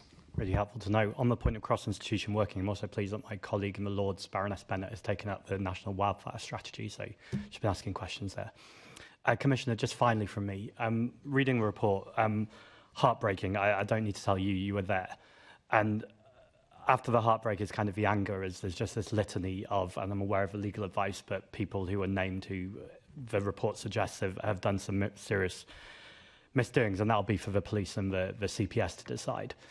At the same time, though, we have the Metropolitan Police saying 16 to 18 months until they'll prosecute anyone. That'll be almost a decade. The Mayor's calling for, he said that people should be immediately brought to justice, and we have Grenfell United saying this is a heartbreaking wait. You're a man with a microphone on the platform, and I know you will not want to in any way get involved with the CPS, but do you think this is an acceptable wait from the Metropolitan Police? I think you're going to have to appreciate that we are subject to that investigation as well. We're one of the core parties, so it would be completely inappropriate for me to comment on the investigation process because I actually think it'd be disrespectful to survivors and bereaved as well, because I think quite rightly I'll be compromising myself in that. What I would say is that, you know, the desire for justice is heard loud, and they, in the survivor groups, in those most directly bereaved, rightly want people to be held to account, and we will play our part in that by ensuring that we adhere to our duty of candour and we cooperate fully in every aspect with that investigation, just as we have with the inquiry. That's what I think I have to do. I think I have to conduct myself with the utmost integrity, demand that of my officers and those who will provide evidence into that investigation and continue to do so, just as we did with the inquiry, and recognise that the call for justice is made from a place where people rightly want, you know, everyone who held some responsibility for failure in this terrible tragedy to be held to account. Thank you, and thank you, Chair. Thank you. And just for clarification, you know, there are going to be moments where we're going to be talking with a lot of passion, and our views will reflect that. But we must make sure that we're very careful in terms of our terms of reference. That anything that does sit outside the remit of the committee, I will be asking anyone to move on from that point. So thank you, and thank you as well, Commissioner, for making that point. We're going to be moving to Assembly Member Cooper for the next section. Thank you, Chair. I'd like to come to the Deputy Mayor for Fire. And obviously you've just been listening to what the Commissioner and the other representatives from the London Fire Brigade have been saying about their responses to the Phase 2 reports. How are you going to be monitoring from your position how they're implementing any further changes that need to be made? And how will you be overseeing the actions to implement those changes? I'm afraid I'll be at the risk of repeating myself the answer I gave to Assemblymember Small Edwards earlier. I've been through the list of different formal settings that I undertake with the Commissioner and his team, and those have a regular monthly cycle. I've also outlined previously the other avenues at which I'm informed of changes being made and how things are being implemented. Thirdly, there are the external scrutiny. As I've said, the 7 HMI inspections that have taken place, and I benefit from that input and will continue to do so. I think it's important as well for me to note that in this meeting that I'm obviously keep abreast of some of the internal processes that go on that the Commissioner has outlined. There's the internal audit committee that's been referenced, and that's reviewing the changes. It looks at whether the outcomes have been, have the desired impacts that were being sought in the changes. There's an advisory panel that's been created to oversee the work on culture. One of the GLA executive directors is a member of that panel, and I meet with them, and we discuss what's happened in that setting. I mean, the LFB, as well as you've heard, has also sought the expertise of outside academics, subject matter experts, as well, established its own assurance team to audit the processes, and all the material from that I get to see. And also, it's important to note that the GLA has its own small team that has been recently expanded to approximately half a dozen members, who enable me, the Mayor, the GLA, to interrogate that wealth of information about implementation, and helps us formulate the questions that we want to ask the Commissioner and his team. Talking of whom, will the Mayor be providing progress updates as he did with the progress on implementation of the Phase 1 recommendations? Is that going to happen again? Yes. Okay, that's good to know. And for the Fire Brigade, do you think there are learnings that you've got from responding to the Phase 1 report that you can now apply to responses to Phase 2? I think the early analysis, and again, we've all read the relevant chapters more than once now, is yes, and that's continuously evolving, because obviously Phase 1 was very, very detailed in terms of our response on the night, and inevitably we've made a lot of change since then. But again, going back to Assemblymember Polanski's point, you can't stand still on that, and actually perhaps in some ways we should point to what's already in the plan. So John can speak articulately to the fact that we think that we need to extend the horizons as much as we must look back into Grenfell as the prime example of what happens when institutions don't see a risk and don't work together to meet it. You've got to do that in the kind of mindset of looking forward to different risks, because the next Grenfell might not be in a high rise. No. Speaking frankly, we're working in the context of one of the most complex built environments in the world, where we do 1/4 of all UK fire and rescue service calls a day. So we have to take the learning from this and then turn our gaze forwards. And actually, part of what I think will arise from this, because it's already in our plans, is our desire to stretch ourselves beyond high-rise. So we would like, and we have already made that in the budget submission, so this is no secret, we've discussed it openly with the Deputy Mayor and the Mayor, we have an ambition to expand our training further, because we think there is more learning to come out of both Phase 1 and Phase 2, but we want to set it within the context of other risks. So perhaps you can talk about what the aspiration is, John. Yeah, just in terms of other areas that we know, going back to my point before about ensuring that training reflects the genuine risk that we face. Subterranean, if you look at firefighter fatalities over recent years, both in this country and abroad, tragedy in France last year, it was subterranean. If you look at the operating environment that we operate in, the transport network, we are genuinely three-dimensional at height, at ground level, and subsurface.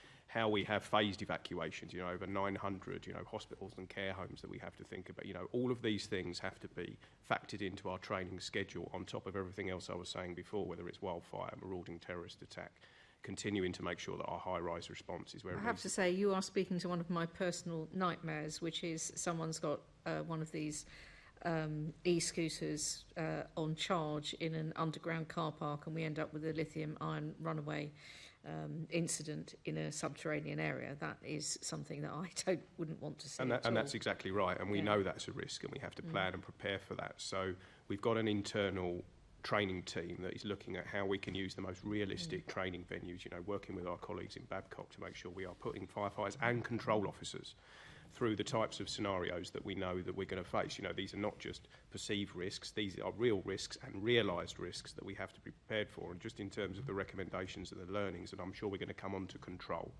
that is one of the key areas. I'm going to have my wrist slapped by the chair again, so I'm not meant to be talking lithium-ion, but I am meant to be asking you about control absolutely next, because as you know, the London Operations Centre is in my constituency, so I do visit on a regular basis, and I've been visiting since 2016, so I've seen it for a year before Grenfell, and I've seen it for all of the 7.5 years afterwards, and I've also been privileged to go to some of the pass-out ceremonies for the new teams who are going to be coming in and working there.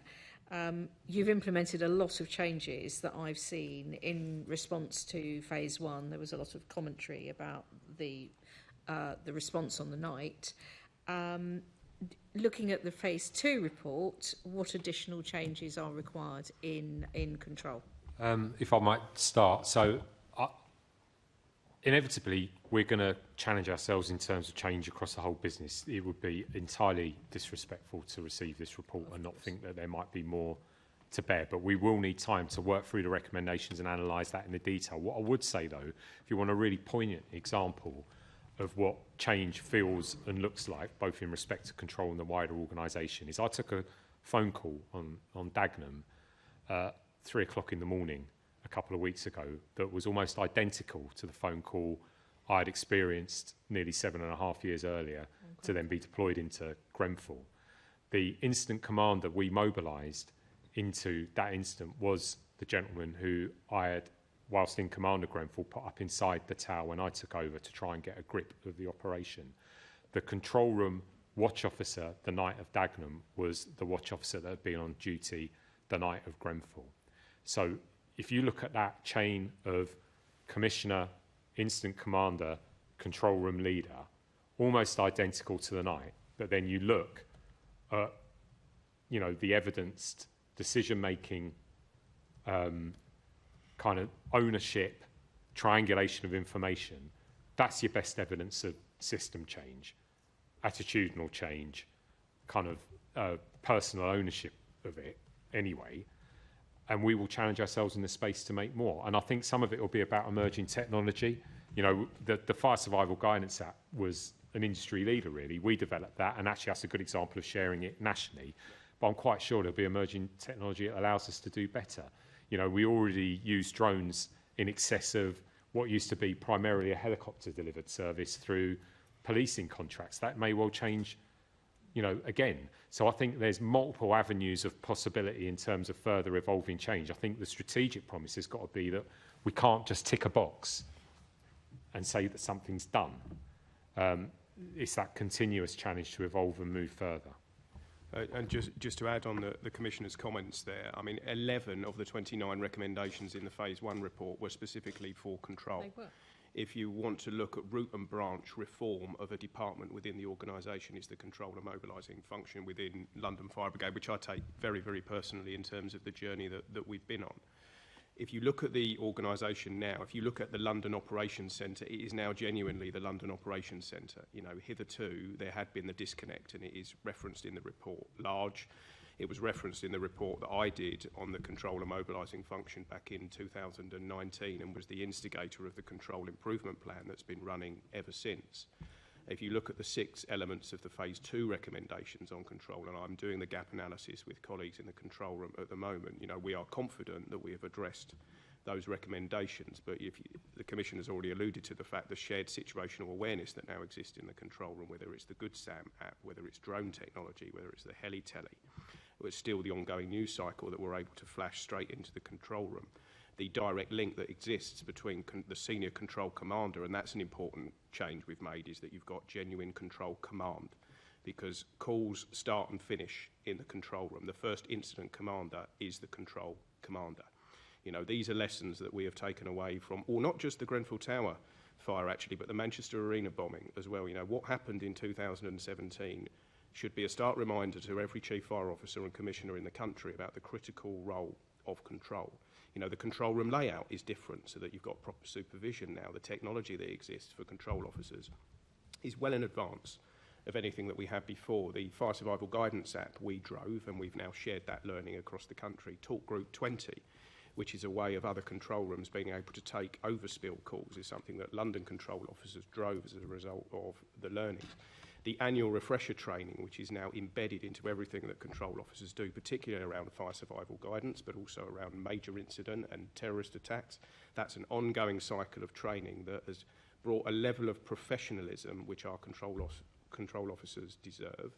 They are a vital part of our operational response. They're part of a new department, well, I say new department, it's about 2 years old now, Operational Resilience and Control, under an assistant commissioner that reports directly into me, so that every change and intervention we make as far as operational response is concerned has got control front and centre. They're part of a daily briefing that happens with senior officers every day, that we get the view of the senior control commander about the challenges that they faced overnight and where we think we're going to need to make any changes across the operational response over a week. That's something we just simply didn't have before. So if I, which is telling, I think, the fact that that wasn't happening before. And I've seen those changes, and it is quite instructive to be in the control centre where everyone's working very calmly, and you can see the information about fires up on the screens, but also having the news coming through on the screens as well, which was, you know, thinking back to when I first went there and it wasn't there, yep. It's now astonishing. But do you, if I have to ask you a direct question, and you can reference the response in Dagenham, if that is helpful, but would you say that you now have in control the capacity and capability to handle the multiple fire survival guidance calls of the type that came in on the night of Grenfell when control was front and centre and struggled? I'll answer that because I think it's mine to hold. So the answer is there is not a control room in the country that would on its own be able to hold that volume of calls as currently structured. What's been really important, again, and it speaks to that desire to learn from the national sector, but also work with the national sector. There has to be a pass-on facility that is well exercised and operates at points of surge, because the volume of calls can be extraordinary. You know, if we think about the fire on the same day as the Dagenham fire that occurred on the 25th floor of a 45-storey block of flats, which is just about as challenging an environment as you can put a firefighter into. We had 110 calls on that. Now, we did handle that broadly ourselves, but we're the best resource control room in the country, pretty much. So whilst it's right to ask the question, the answer has to lie in a shared control environment and better national coordination for appropriate use of resourcing, and that has to be exercised. And I have to say, I think one of the things that will come from this report is the need to go back round again as to how we all exercise and test this at the kind of apex point of criticality, because again, it's not just high-rise, is it? If we think about the busiest day since the Second World War, which was the wildfires in 2022, thousands of calls over a very compressed period. I've seen the time-lapse speeded up version the year of that before, calls. The spate flooding, again, you know, an extraordinary amount of calls. So we've demonstrated we could do it. But I think the general message at a principled level, I would suggest from us, is we're never relaxed. This isn't a job to be relaxed in, because I'm safe sitting in this committee. what I put firefighters into at Dagenham simply isn't. They're dealing with a failing building.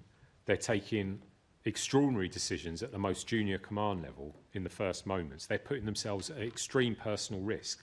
They are doing that in my leadership space.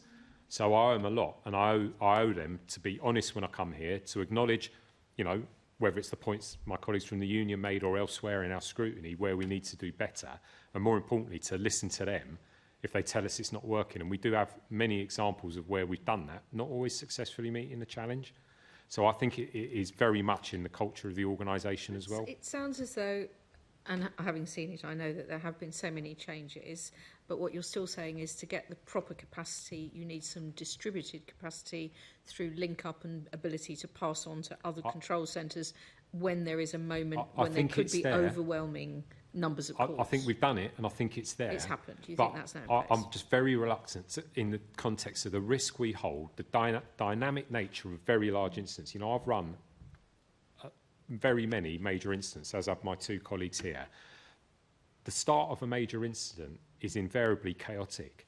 It is our job to try and bring order to it, which is in itself a very high-risk occupation in very difficult circumstances. Anyone in my position who's complacent enough to sit in front of you and say we fixed it, frankly, shouldn't be in the job, because the elements that make up a major incident particularly are so complex, so dynamic, that you should really never be too kind of relaxed about saying you've done everything you can. You've got to keep on coming back to it, because they're all different. It's never the same twice, is it? No. So you've got that.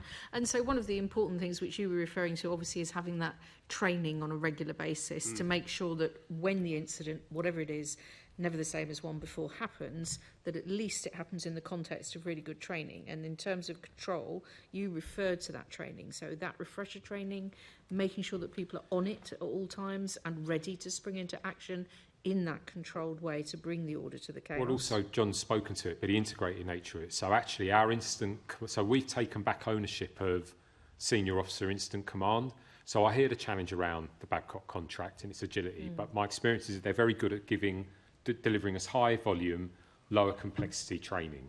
Where we need to move quickly and do stuff that's more complicated, we've worked within the contract with their cooperation, to their credit, to take back ownership with the resourcing necessary to do it. So, for example, our advanced incident command training is owned by us, delivered by us, and guess what, is located at control.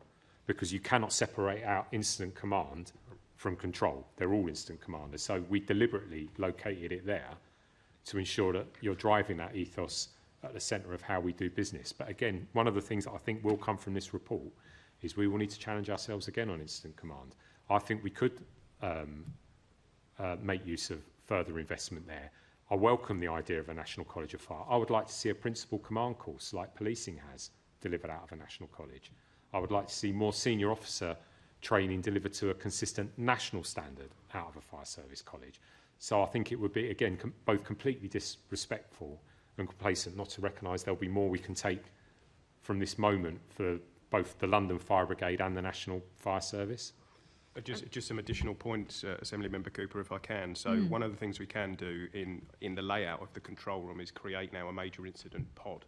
So essentially, if we have a significant incident, actually there's a portion of control that just concentrates on dealing with that incident, because of course we still have to run the BAU response across the rest of the city, and that's learning that's come from significant major incidents that we faced before, whether it's wildfire or urban flooding. As the Commissioner's alluded to, we've now got an incident command team based down at the London Operations Centre who integrate incident command for senior officers, so that's level 2, 3 and 4 with control officers. There's also a command unit that's based there now as well, so we've just started a cycle of command unit staff going through control, because that critical link between the command unit, the incident commander and control is critical to our overarching command and control of any incident that we may face. But it's something we are just constantly restless about, you know, because as I've said before to this committee, if it goes wrong in control, it doesn't matter how good your incident command training is, it doesn't matter how good your operational crews are, it's very, very difficult to turn that round. So it starts and finishes in control, you know, and under this leadership team, we will never again allow the situation to arise where it's detached from the rest of the organisation. It is central and fundamental to how we deliver operations in London. I mean, obviously, I agree with that, and I think the sort of the quality of the staff who are in the control room is really important. The capacity of those staff, the training of those staff. But Gareth Cook mentioned at our July meeting that obviously morale is really important.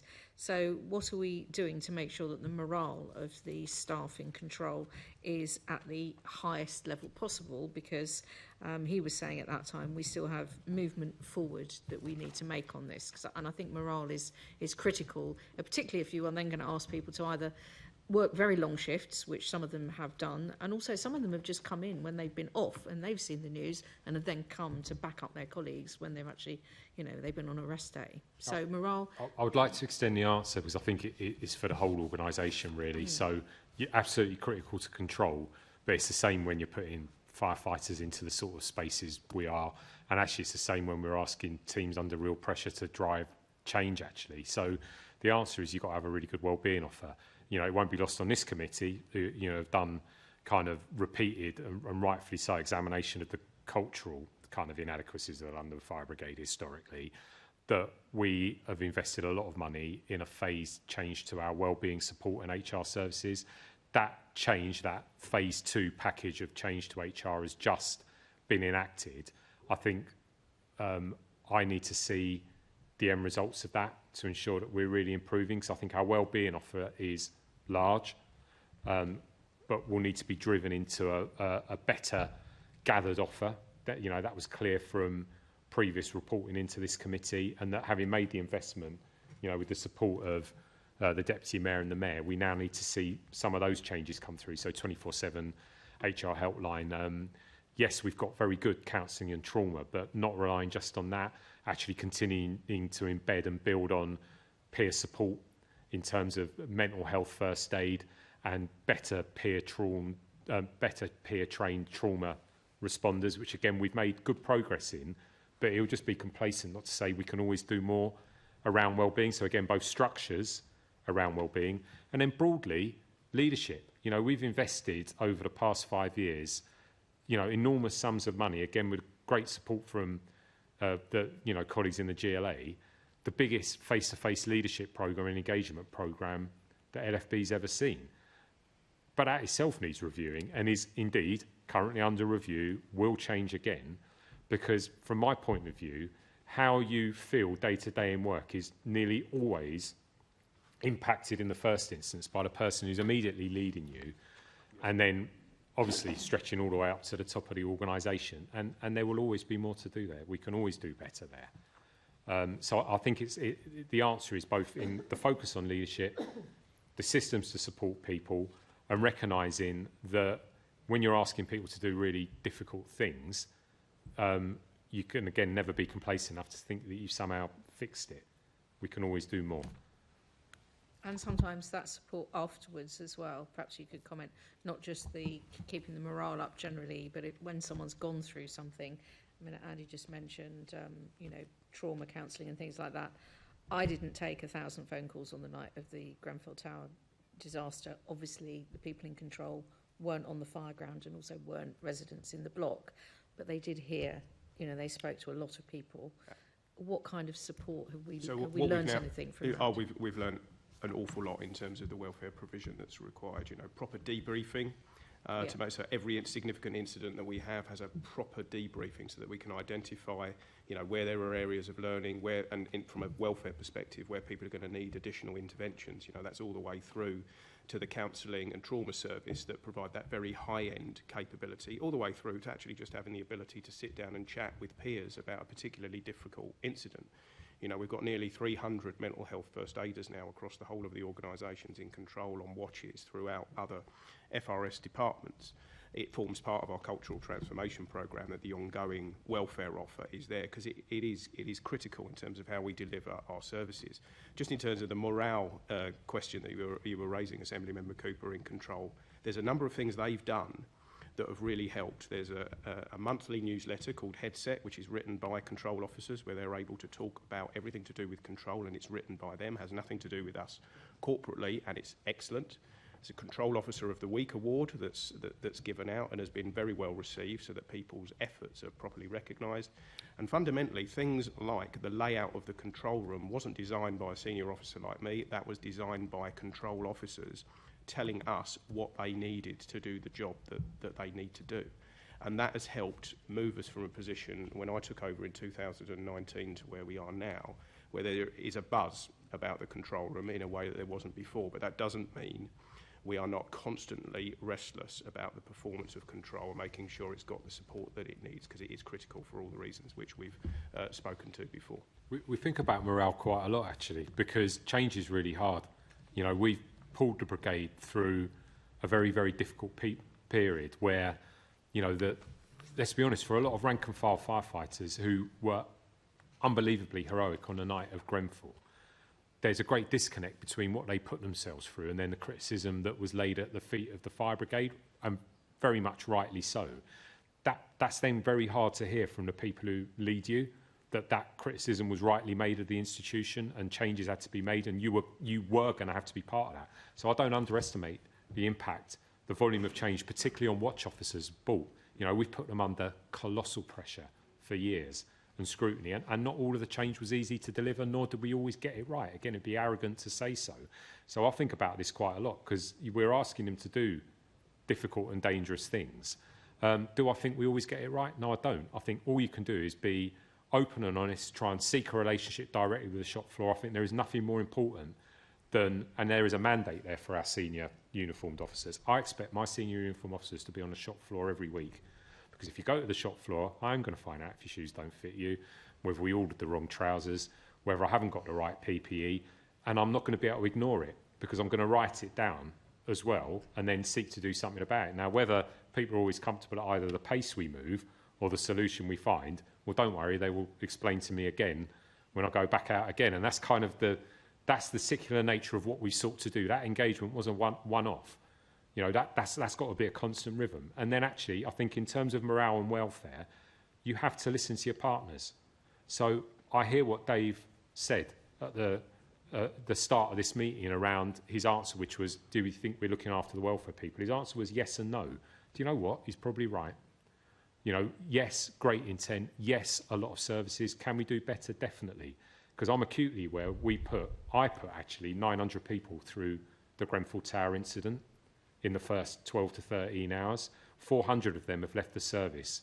We know where they are, so therefore we've got a responsibility to kind of reach out. So we will go back and challenge ourselves in that space. I heard him clearly. I hear his challenge, and you know, I would expect to tell you as a committee what we've done subsequently. We have got a very well developed welfare plan in respect to phase 2. I think this is such an important subject that we will have to revisit this as a committee, the mental health and the well-being of firefighters. Assembly Member Hall has already mentioned it, so we will come back to this. So thank you. Assembly Member Hall. Thanks very much for your responses on control, and I do like the way that there's been the sort of additional input that I've noticed, including with the last pass out that I was able to attend. We'll do another visit as well. Just going to say one last thing. They brought the 64-metre ladder round so that all the new trainees could have a go up the ladder, along with their families if their families chose to. And I think it's that integration and giving them that recognition and respect, as well as a bit of fun actually up the ladder. Thank you, Chair. Okay. Thank you. Talking of the control room, having visited it for the last 14 years, it's unrecognisable. John, you should be very, very proud of what you've achieved there. Now, going to the report observed that the London Fire Brigade was using low-power radios at Grenfell out of a mistaken belief that the high-power radios could spark. Is that right? Okay, all right then, so you accept that. The Mayor's 33rd progress report said that you were investing in upgraded communications equipment for use at incidents. So have you completed that upgrade? Yes. So we are actually in the position where, if you read that recommendation, we have got both digitally enabled and analogue radios within the same set, and they are 4 kilowatt rather than the old 1 kilowatt ones. We still reserve some 1 kilowatt radios, because if you go into what's called a gas-rich environment, so for example, a factory incident where you've had a gas leak, you do want one with lower wattage. But it was a misunderstanding around the appropriate level of what they call intrinsic safety, so something that might cause an explosion when you turn your radio on because of the electrical charge that occurs in what is the normal environment of a firefighter in a fire, which is in a vented fire, where your risk is actually greater if you haven't got the communication. So we actually, one of the first things we did was work with the people who set national standards to get that kind of understanding of the intrinsic safety standard change, which has enabled not just us but lots of other services to procure higher wattage radios. In question to whether or not digital is the answer, as implied in the recommendation, yes, you do need a digital radio capability, I think. We haven't yet delivered all the training in respect to that because we needed to get just the new radio rollout right first. So they're out there, they're issued. We will take a decision on turning on the digital channel, probably as a result of this report. And we will use the next cycle of high-rise training, which has just started, which is practical exercising and theory. So we're going, again, another point, you know, we're going back round that cycle of changing to refresh it. And it'll most likely get built into that.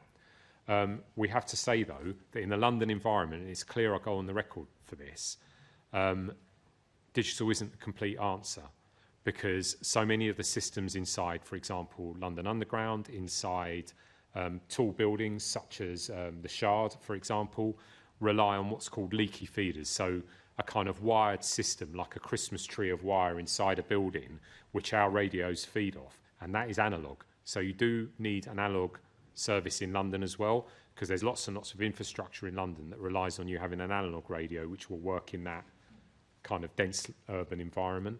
So the answer is yes, we've bought the radios, we're going to train in further changes, you know, without kind of undermining the support of communities in accepting the recommendations. We were already there anyway. Have you tried these new radios out? Because I've been talking to the brigade about these damn radios since I've been on the fire brigade, and there's always been something wrong with them. So, yes. In their various different in their various stages. iterations. Yeah. You're not going to get a perfect answer around radio communication. That's the honest answer into this committee and anywhere else where I'll get asked, because the environment we're operating in is too densely layered, very often, you know, concrete construction. You are going to see barriers to communication. What's actually key is you give your firefighters as many choices as possible and you train them in. I think we can still improve our training in that space.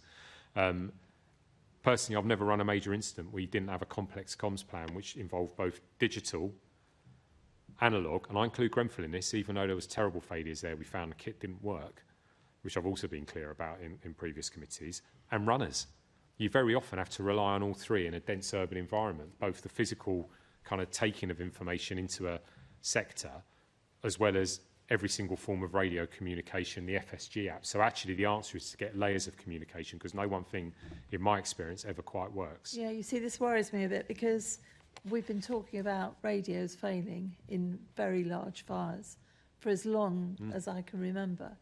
And it's so vital that communication is kept when we've got firefighters, you know, in these It's been a significant learning. You're entirely correct, Assembly Member Hall. It's been a significant learning from just about every other previous inquiry or inquest, you know, going back as far as King's Cross. I think, again, the only promise I can make this committee is we're trying to get the best technology available we can to firefighters. We're trying to train it in so that people understand it simply but use it in what is quite a complex environment. And we're challenging ourselves to add additional layers. I think that means inevitably we will turn the digital channels on, but what I need to make sure first is that we embed the learning with the new radios before we then further complicate it, because that in itself has brought challenges in the past. It's that kind of approach to training where you get people to kind of learn in evolutions of it. Yeah, but the problem is, how long will that take? Because if we have, God forbid, another very large fire and all the communication goes down or is a problem, that is a massive problem for the firefighters in the building. John, because we've got... No, you're absolutely right, Assembly Member Hall, because we have to programme into the training schedule the what if. You know, what if the technology fails and where do we default back to? And we've now had significant experience in terms of the FSG app, in terms of that's great when the technology is working, but we also have to train and prepare for when it's not working. The same is absolutely true around the operational radios on the fire ground themselves, because as the Commissioner has articulated, the built environment in London is very, very complex, particularly subsurface and at height. One of the things we are doing in all of our major testing and exercising is making sure the comms plan, as the Commissioner's referred to, is properly tested at every level. Most recent one being we were down on the Elizabeth line, testing and exercising there last month, and we're just debriefing that exercise to understand the learnings that come from it in terms of our high-rise training going forward and our subsurface training going forward. The comms will be tested and tested and tested, including what happens if the comms fail, so that firefighters and incident commanders have confidence that if the comms does fail, bearing in mind we will give them the best possible technology we can to stop that from happening, that they're confident and able to deal with any scenario that's put in front of them. But the only way you can do that is through relentless testing and exercising that, so people are familiar and confident in the most extreme examples that we know we're going to face going forward. We ought to give you a practical example, though, because it's a particularly good question. So part of the criticism you heard from the FBU is that we're not agile enough in training. What I would say is they equally level another valid criticism, which is if you deliver training that's not comprehensive enough and doesn't devote enough time to what can sometimes be quite complex operational matters, I would argue we've got to answer both questions for them. So when you look at something like radios, we know that the way you're really going to deal with this is you train the new generation of radios with digital channels enabled most likely into this cycle of practical exercises. Now, that'll probably take a year to 18 months to deliver to 5,000 odd staff, because you have to find a high rise. Well, we all have high rises. It's not necessarily finding the building, but you actually have to have a physical location to do it. You've got to collect hundreds of firefighters together to train it in at scale, because that replicates the complexity and kind of chaos of a big incident. And then you've got to release them from operational duties to do it. So that we will replicate that in a cycle like we do with all the other stuff. In advance of that, what we are likely to do, I think, in respect not just to radios but some of the other learning, is we will go out and we will do something that isn't comprehensive, isn't as good, frankly, but is done more quickly so they have the basic information. Because if we look back to phase one, part of the issue with the London Fire Brigade historically was that you waited for perfect before you did something much more basic, because, rightly, you wanted to deliver good training. We can't afford to do that, either with learning that's immediate and points to some immediate learning, or an immediate risk. So I think we've got more of a pedigree now moving at pace. You know, the debrief for Dagenham, for example, will be done, by the end of next week, Charlie? 16th of September. 16th of September. I expect there to be the immediate learning from that debrief to promulgate it to every operational member of staff a week later in what we call an ops news flash. I think, personally, in respect to radios, we were due to go back anyway in the next couple of months with another round of on-station kind of advice and familiarisation. We'll pick it up there, and then the more comprehensive stuff will have to follow. So I think we are thinking about how we layer these things sometimes, and don't just deliver perfection, but get there quickly to give at least enough basic knowledge to make a change, accepting that that's still not good enough, and that you've then got to embed it in the longer-term kind of training cycle. Yeah, because of course the problem we've got now, which is a good problem, is there aren't the firefighters in the past used to learn on the job, because there were so many fires, they were forever, and they were watching what was happening. But now, thank God, we don't have anywhere near the volume of fires we used to have, which means that training is more and more and more important. It may also be worth noting that in the way you're aware of our hazmat officers and bulk media officers, we also have a cadre of officers that are trained up for radios, giving tactical advice on that, particularly with the airwave sets that the Commissioner alluded to. So not only within the fire brigade, but also working with partner agencies, you've got a group of people with a high level of training who can give that early advice straight away at the larger instance as well. Good. Well, that's good news. Thank you. So going from radios, which I've been speaking about for years, and other things, I'm now coming to something that has never cropped up before, and it didn't in the first report, and that's the operation of the water supply. I was surprised to see it. So does the Fire Brigade provide training to its firefighters on the structure and operation of the water supply system as recommended in phase 2? Yes, broadly is the answer. So we do a lot of training around water supply. I think what this report speaks to actually is the supply-in node. So we're going to take that recommendation and have a really close look at it. And again, my promise to this committee is if we think there's a gap in our training, it will get filled. And we were already looking at, water supply and the training you give people around fire behaviour and water supply already, because that is actually, in a different context, part of the phase 1 recommendation. So what we're doing down at the college now is much more focused in the amount of water you put onto a fire of a particular wattage, as we would understand it, the fire behaviour that underpins that. But again, reading this recommendation, we'll go back and think about kind of how we skill people to the right level of knowledge, because obviously you want firefighters to focus on the mechanics of hydrant and supply, and you probably need other people coming into the instance. So we've got a cadre of people called bulk media advisors. We'll go to them first because they're a smaller number of experts who deploy out onto the instance where you're more likely to have a serious supply issue, and make sure very quickly that if there is any gaps as a result of that recommendation, that we fill them, basically. I mean, Charlie, I don't know whether you want to add to that, because you've got the hydrant side and the water supply side and the training side. Yeah, we also have a hydrant department that, if you like, deal with the engagement, and part of that is also looking at what's on private land as well that's not covered in the normal piece. So we currently are engaging with our own teams internally to try and make sure we get the right provision across the whole of London. And that's also being connected between, as the Commissioner said, the training we provide to our firefighters, specialist cadre of officers who do things like, working with Thames Water and other groups like that, so they've got that early advice, but then also looking about how London's developing as a city. So if you do have, for example, private mains, private hydrants, that we are joined in with that learning. But as the Commissioner said, it's just going round the circle again and just making sure we've got the right product for our people to help keep people safe. And you liaise with Thames Water frequently over this?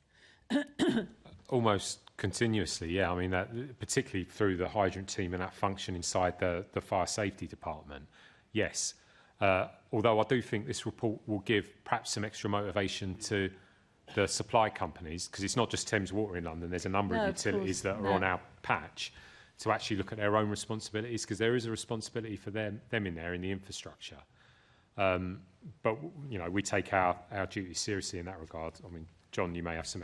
just an additional point to make, to provide some additional reassurances. We now have 2 bulk water bowsers that we haven't had before. So essentially we've got 2 vehicles that can carry 8,000 litres of water that we can deploy to anywhere in London. So if there are issues with the water supply, that actually we can have that immediate response, and that will booster any issues that we're facing, because we do know that we've got certain parts of London where the water supply is challenging. We've now got that capability available, which has only recently just come online this year. We wanted it online, as I was talking to the committee before, to deal with wildfires, but that's applicable for use right across London. So we're in a much stronger position in terms of immediate water supplies if we're experiencing difficulties than where we've been previously. And as the Commissioner's alluded to, we've got these bulk media advisors who provide that very high-end specialist advice, who have a very formal working relationship with Thames Water and other utilities to make sure if we need to boost supply, we're able to do so. So we are in a stronger position now, but as part of our gap analysis, we will make sure that we really go into even more detail to ensure that the response is where it needs to be. I think actually in respect to the questions, which are excellent, I think part of our challenge coming today is obviously we're at a point where we're digesting, we're doing the gap analysis. I think what would be a reasonable expectation for this committee is we come back with a clear plan to articulate where we think the gaps are and what we're going to do about it. And what I would acknowledge as a basic principle is there may well be areas within the report that we have to move at pace. I think, again, something that perhaps should reassure you as a committee is we've got mechanisms that could move at pace that sit outside of any discomfort around kind of the much larger Babcock contracts. So, for example, we've got a cadre of 50-odd people who are effectively on-station trainers who we mobilised to deal with issues arising with breathing apparatus, some of the issues actually around understanding around the radio set when we first rolled it out. That's a cadre of people who we can deliver train the trainer kind of information to, who we can mobilise very quickly onto fire stations to deliver initial knowledge, which is then probably going to need to be supplemented by it being embedded in that cycle of more complex, more realistic, better simulated training. Okay, that's lovely. Thank you very much. Assembly Member Turrell. Thank you, Chair. Just a quick question to the Deputy Mayor, because the Commissioner has already answered this, but do you also welcome the recommendation for a college for fire and rescue as set out in the report? Yes. Easy answer. I think it was a recommendation as well from a previous government report, and I think when that was made back in the day, the GLA welcomed it at the time. So, yeah, absolutely. Thank you. And to both the Deputy Mayor and Commissioner, could you outline some of the benefits you think that this will bring to the force? So, I mean, the FBU will see it through their own perspective. But I would support a college particularly because we need national standards for fire. You know, for example, we've got a number of surrounding services who we have really good contacts with. We exercise cross-border. But a lot of that work is because we're operating on different systems. So you need to align, you need to understand each other.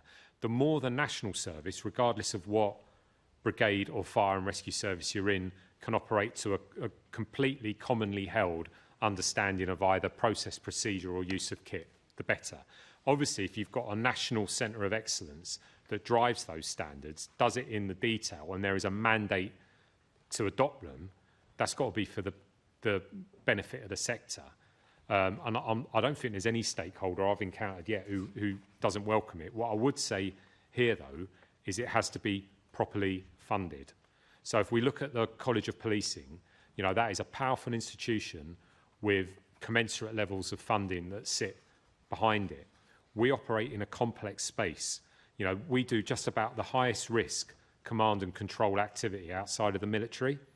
You know, it's more analogous to that than actually some aspects of policing, for example, unless you're talking about firearms and civil disorder. We need a college that speaks to that and the complexity of command in what is a very, very high-risk 360-degree environment that John has spoken to. And the only way you get to that is realistic simulation. So my view as London Fire Commissioner is if we have a College of Fire, it has to be properly funded, it has to be physically located, whether in one place or a number of centres of excellence, you know, because already good training centres exist in other fire and rescue services. And it's got to be staffed by genuine experts, so senior fire service leaders and operational officers and instructors, because that's how you're going to drive that change in a way that's profound and will have a proper impact. Thank you for that answer. I suppose just to add on that, I was actually really surprised to learn we didn't actually have one already. Could you just touch upon a bit about why that's the case? We did have one, but it was sold to Capita. So we had a National Fire Service College for many, many years, which was a genuine national centre of excellence, ran principal command courses. In fact, we use Morton. It's a fantastic facility. It's where we do all our really complex real fire training because of the emission rules kind of within the M25. So in some ways, what we're doing is resurrecting an approach that existed in the past and probably speaks, and there's no party political point in this. This was a process that was begun across multiple governments of all kinds. Perhaps we are talking to the reversal of an environment of deregulation and a removal of structures and shared learning that we now all understand to have been part of this colossal tragedy. Yeah, that's very useful to know. Thank you very much. And similarly, do you welcome the recommendation in the report to bring fire under the responsibility of one Secretary of State? Again, without kind of doing the detail of it, without having had the chance to really sit and read entirely, and particularly going back to colleagues in the community, I would say, yes, the idea of bringing everything together into one place is attractive because, you know, I'm sure we're going to get to regulation. The regulatory environment is not working in the way we would want it to at this point. It's clear, isn't it, both from this report or even what ministers and secretaries of state are saying currently. And I think the Deputy Prime Minister saw very clear evidence of this when she visited Dagenham, how regulation is at a point where it needs consolidation, it needs complete alignment and a complete understanding of how each regulator works with each other. So, yes, definitely to that part of it. I suppose the challenge I have is that how do you do that and incorporate the operational aspects of the fire service as well? Because we do, as much as it's very important to discuss Grenfell, we do a lot more than that. You know, I'm at a kind of demonstration of our flood capabilities on Thursday evening with the Secretary of State for the Environment. You know, we are pushing for a statutory duty for flood. We do an enormous amount in the counter-terrorist space in terms of specialist provision, and we have responsibilities actually in LFB to support national security. Where does that sit? So I think the concept is both recognised and welcomed. Again, my challenge back would be, how do we practically do this? Where does that then sit within government? And how do we ensure that in consolidation we don't lose something either? So I think in principle, yes. In practice, we would want to really understand what that might mean. Yeah, that's again a helpful answer, thank you. And just touching upon something from panel one when this subject was touched upon, it was mentioned then about, shall we say, the union reps then they're not particularly happy about being put into the Home Office and they liked being in the Department of Local Government. Is there, from your point of view, a Secretary of State it makes more sense to put the fire brigade under if this recommendation is acted upon? Well, first of all, I think that's a decision for government. And actually, I'm agnostic because I think it's more about how you're resourced, the professional structures that you clearly operate within, a clear line of ownership to ministerial level, wherever that might be, and actually a clear method of regulating us as an industry, which I think we do have with the Inspectorate, by the way. So I'm more interested in the structures and the principles of the process and how they're enacted, because I think I would recognise that could happen in a number of government departments. I think what I would ask for, having been in the fire sector nearly all my working career, is that we're not lost, because we tend to be a smaller partner nationally. If you look at the scale of the NHS, the challenges in policing, the justice system, rightfully very serious housing, very serious things that the government must turn its attention to, and previous governments had indeed turned their attention to. We can seem quite a small part of that, whatever department we're in. But again, as I have explained to ministers of all kinds of government, we're a small part until suddenly we're a big part. Because when things happen in extremis in our operational space, they inevitably are catastrophic and, impact very large numbers of people. And I'm afraid you can look back across everything from the King's Cross fire through our involvement in the outrages, that terrorists have visited on London. We tend to be involved with things that have a almost unbelievable intersectionality in terms of what it exposes around society and the failures of everything from regulation to safety. So we tend to be that canary, and you can forget about us sometimes because we're not necessarily operating in the volume of policing and health, although we are very busy in LFB, 210,000 calls a year. But when it happens, as has happened frequently within my leadership space, you really do want a fire service that is heard, is understood, is led appropriately at Secretary of State level, is properly resourced, and has the legislation, the structures, and the infrastructure to deliver a modern service. Thank you for that. Nothing further. Here, Assembly Member Hall. Thank you. You've touched on this. Are you confident that the new national regulatory framework is working well in London for high-rise buildings? It's not good enough yet. And again, it would be completely disingenuous to come to this committee and say otherwise when we have an example of a building in Dagenham that, whilst we haven't completed the investigation into that fire, and it'd be wrong to speak to all the detail, but just at a basic level, we have a building there that's only 7 floors, where we know who the managing agent is, where we know who the building owner is, so that they're identifiable. That's not always the case for those 1,300 buildings we have across London, where we have enforced and we've started to see the cladding come off, genuinely. So if you imagine that in that list of 1,300 buildings as being an example of where we're applying current legislation, our own powers, where we have sight of the building within those kind of legislative and regulatory structures, and we're starting to see the managing agent remove the cladding, and you see a fire as catastrophic as that, I think it says to us that still the regulation, and I've been clear with Secretary of State, only in the past couple of weeks, and senior civil servants, that as we have been saying for some time, the regulation, whilst welcoming the changes that have been brought from phase one. So there have been some very important changes, some very important principles and bodies set up, but they still don't have enough teeth from my point of view, and they need better alignment because, you know, we have powers, the building safety regulator has powers, local authorities have powers, the Secretary of State themselves has powers. We all need to be working together in one system, and I think the report, without again doing the disservice to it by just blithely accepting everything, is quite clear about that. And we recognise a lot of what is said there. And, you know, for example, the idea of a construction regulator makes sense to me. All of this goes back to the failure of investment in skills and kind of a properly morally held approach in the construction sector. That's the start of this story. So that makes sense. But that would then again sit as another regulator. So I think the report is it's just a watershed moment again, isn't it? To go back to what has already been done with good intent and see if we can do better. And the answer is no, it is not good enough yet, because I still have 1,300 buildings that need remediation. So the common issues with it, what would you say in particular? I think you've got to start. It's very difficult, isn't it, for governments to do things that are long term, I think because they're big decisions that require a lot of money. But you have to go to the root of the problem before you even get to regulation, which is, if you look at the problems we encounter in buildings, it's not just cladding, it's a failure of compartmentation, it's modern methods of construction where people haven't actually adhered to the manufacturer's instructions.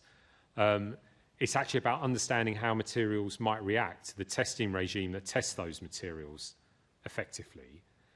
And actually leadership and morals in the construction sector, putting it bluntly, you've got to start there. So we need a very long-term investment in, I would suggest, apprenticeships and education in construction skills. That's got to have money put towards it.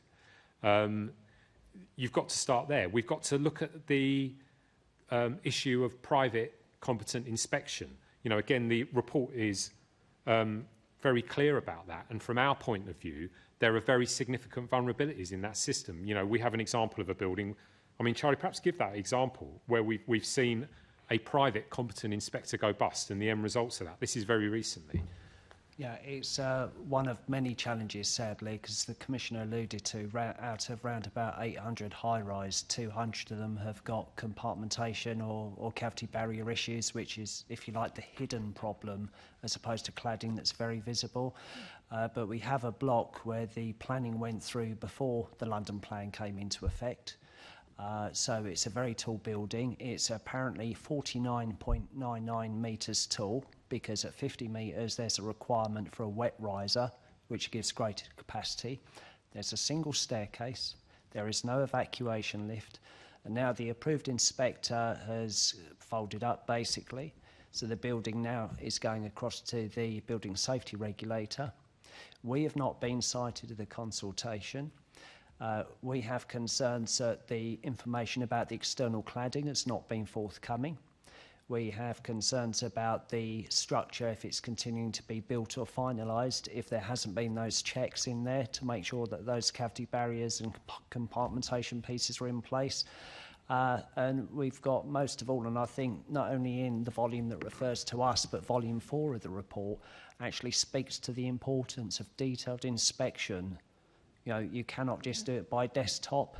So all the time there are pressures to do things via desktop because, as the Commissioner has said, there is a long-running national capacity issue in terms of competent people. There is a risk we will continue having buildings that are going to be occupied by our communities that are not safe, and that's just not good enough. And that's a horrific story. Hopefully the Deputy Mayor can bear something on that to get the information that is required for the brigade. Yeah, absolutely. I mean, I just want to reiterate something that Andy said about going right back to the beginning. I think even if we got the regulator right, that's right, it's built on sand.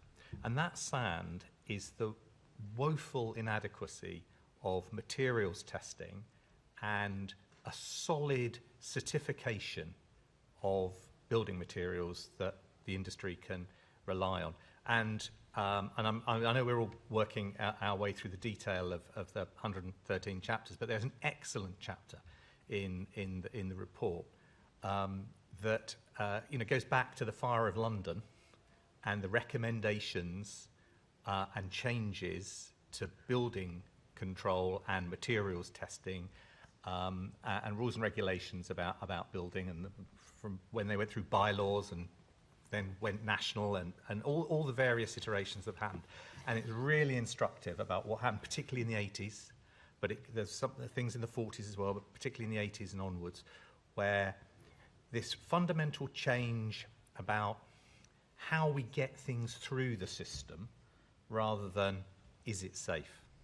Yeah. And they moved away from things that were closer to absolutes to things about performance and how much risk we can bear on performance. And the whole thing about the different classes, and particularly class 0, which is it's all built on sand if we only focused on the regulator. It's got to go back to the reformation of the building research establishment and what it really meant back in the day when it was a national institution instead of a private authority. And I mean, it's damning, the report, both about that and the BBA and the certificates, with basically firms writing their own descriptions of the performance and what those products did, and then those organisations rubber stamping what went on those certificates.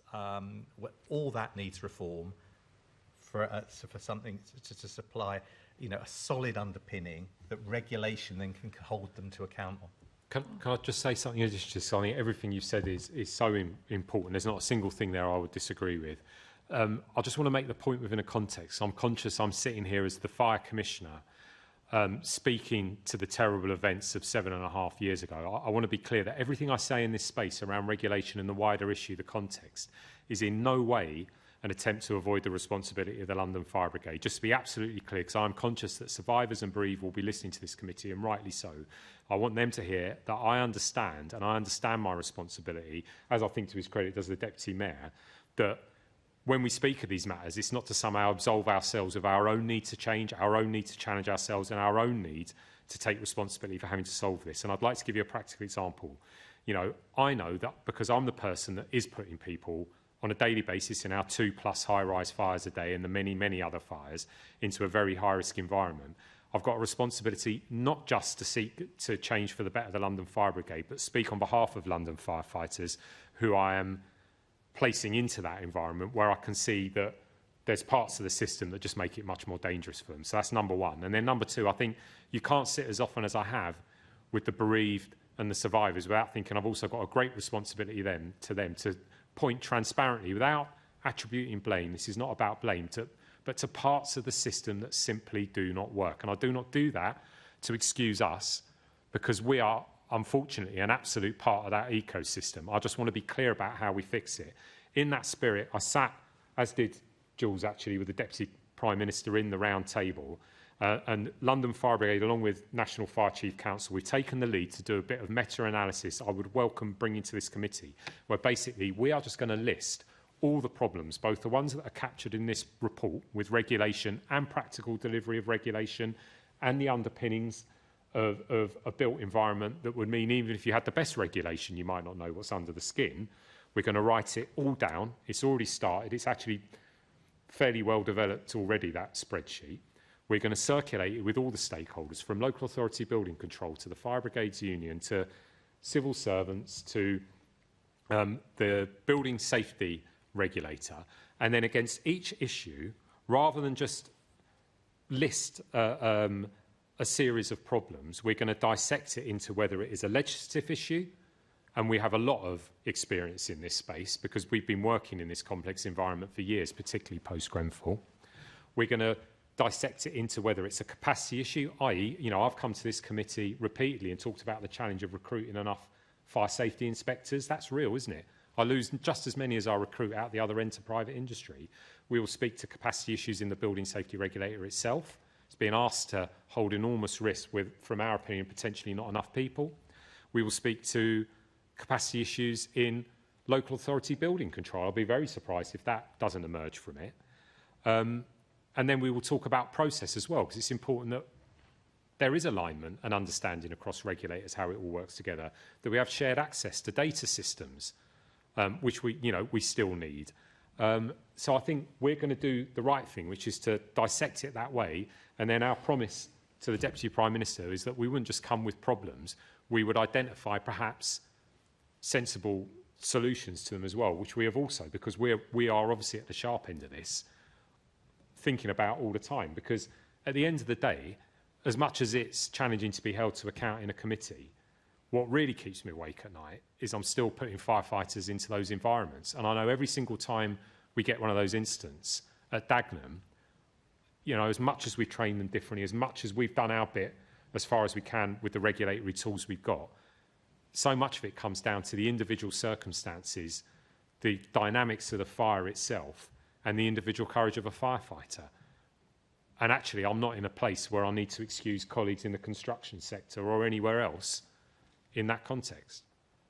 Yeah, I think one of the problems we have, and certainly those of us that have been around a long time, is that when we've asked questions around Lacknell, have all the recommendations been put in place? And being told, yes, they have, only to find out they haven't. And that is a serious issue for people like me that do go back that long. You need to have confidence that things are working. But I take on board what you say. My last question is to Jules, the Deputy Mayor. How are you monitoring the impact of the new national regulatory framework on the fire brigade and its resources? I mean,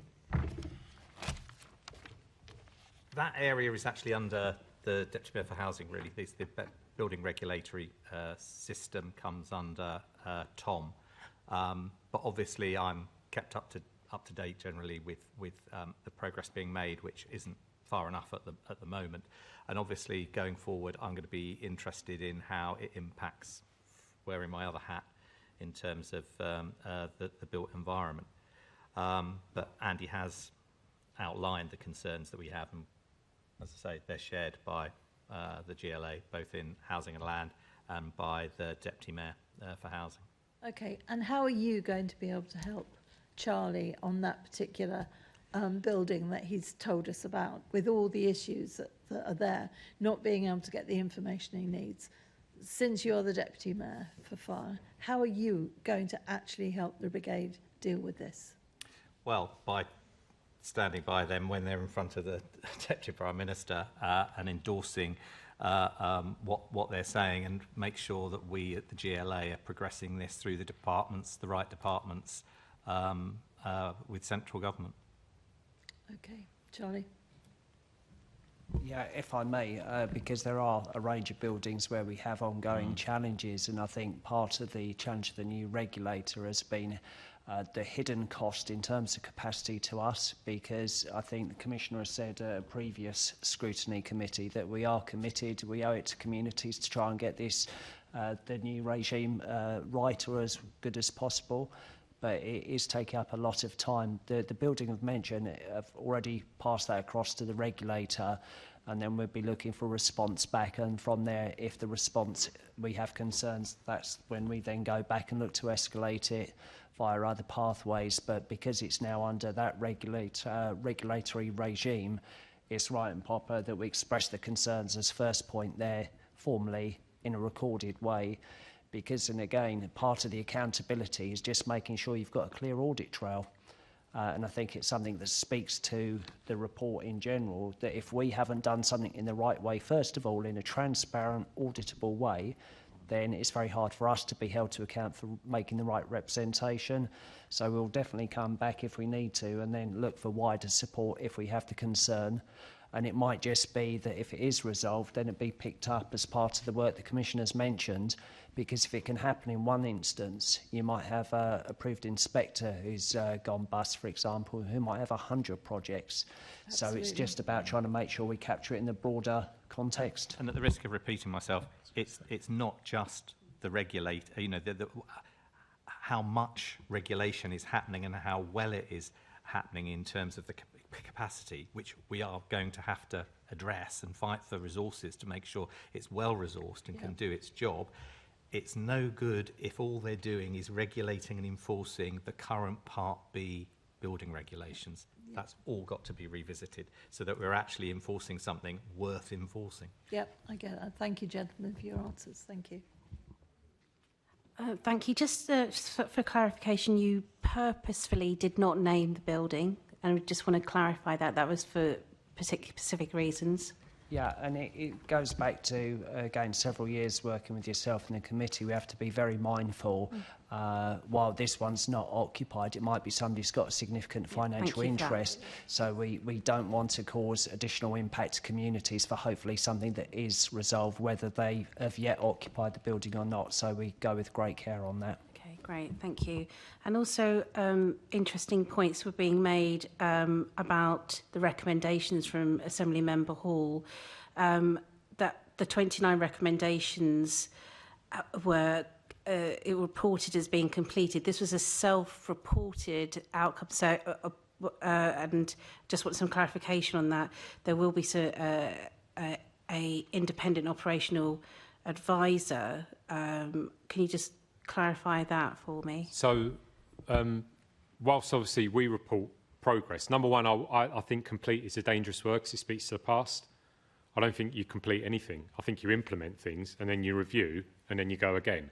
So we have implemented all 29 recommendations. That is writ large in, you know, again, without repeating myself, the evidence you can see across multiple instances, because what we said we were going to do, we have now done in operating reality and saved hundreds of people in the doing so. Well, I haven't, but London firefighters have. But that has been inspected. So that has been looked at by the inspectorate across all of the major inspections, so all three we've had, and one specific one, which we had to bring the report to the committee. It forms part of the kind of national rhythm of inspection across those areas. So it's not just self-reporting at all. In terms of the Independent Operational Assurance Advisor, that was Ali Hay, the former Chief of Scotland. He's retired from that role now, and we're seeking a new Independent Operational Advisor. Now, the reason we haven't just appointed is, again, I'm not interested in ticking a box. That's got to be the right person. You know, you don't find many people of Ali's stature and experience in the fire service who are immediately available. So we will recruit to that, but we need to be drawing from a pool of candidates who are going to bring that expertise in, and we've discussed that, again, openly with kind of the Deputy Mayor and mayoral team. That's good to hear, because, as you said, you don't want to be marking your own homework. No, and again on this, I mean, I think what I would say is, again, we haven't just self-reported, not only in the context of inspection, but obviously when I first took over as Commissioner, I was given a month by the then Home Secretary to devise a plan to meet the recommendations. That plan was then reported on a monthly basis, direct into the Home Secretary and the Home Office, and then scrutinised and unpicked in the context of evidence in a quarterly ministerial board, which I was formally called into as a form of kind of monitoring as the inspectorate itself developed its approach to fire. So I've had to go repeatedly to a ministerially chaired committee and board, not just with warm words about I finished that, but actual kind of documentary and practical evidence of whether we had implemented change. So I think, you know, credit to both government and inspectorate, recognising the challenge that lay within the Phase 1 report, which spoke of our inability to learn. And, you know, again, I've said it before into these committees, fully recognising that you were not always given the benefit of the evidence you should have done in previous committees, that you're right, we shouldn't have been marking our own homework. I don't think we're in that position, and I don't think in respect to the Phase 1 recommendations we ever have been, actually. The level of scrutiny brought to bear on them externally through multiple avenues, both ones we've sought ourselves, you know, whether it's our Audit and Risk Committee, you know, our internal assurance, MOPAC who do an internal audit function for us, or those external layers. They've all been very, very focused on the 29 from the day I took up this post. Thank you. Assembly Member Clark's going to talk more about government engagement. Thank you for that, Chair. It's been good to hear kind of sprinkled throughout the session so far the engagement you've had, both you, Andy, and also Jules, with the new government. And I really liked your line about coming with answers, not just problems, because there's so much expertise that the London Fire Brigade have, particularly, I mean, one in relation to Grenfell Fire, but also to London's emerging risks that are, you know, frankly, everyone's emerging risks. It's just that we've had time to explore them and hold them in these meetings. But I think, you know, when we look at lithium-ion batteries and wildfires, we've had, unfortunately, particular expertise in London, but certainly across the country, that's going to be shared knowledge. Just going forward, Jules, so you had the round table in August. I mean, what do you think that achieved, and how does that look going forward? What do you think the next steps are going to be between that relationship between City Hall and the new government, and with your role in fire? Well, given London's unfortunate position of having a quarter of the incidents in the whole of the country that the fire brigade has to handle, I would have hoped, and also combined with the distance it's travelled in learning and implementing what we've learned from the past, I would hope that places the London Fire Brigade at the forefront of the government's mind about who it should be talking to, who it should be involving. You know, for all the reasons that we've been discussing today, it is at the sharpest end of fire and rescue service, given London's built environment particularly. I thought both the Deputy Prime Minister and the new Fire Minister very engaged, very interested in the London situation. They were very open to listening to the key issues that both myself and obviously Andy were outlining, and Andy particularly outlining to the Minister, you know, the operational issues, and I keep coming in with my hobby horses about the built environment and what I was just outlining about the building regulations, which, despite it not actually being part of my remit, it's something that I've feel very passionate about for a very long time, and very strongly about. And I think they were very open, and the fact that they moved with speed in establishing that round table and the people who populated that table from the government side in terms of officials was positive. You know, it was obviously only a matter of weeks ago. It's time will tell as to the action. As we've both been saying, though, it is going to come back to money. Training costs money. Equipment costs money. Raising establishment levels costs money. So that's and the amount of time and effort that's going to go into changing regimes, as we've done before, testing the regulatory regimes, the bolstering of resources that will need to make the building safety regulator effective. All those points were landed, but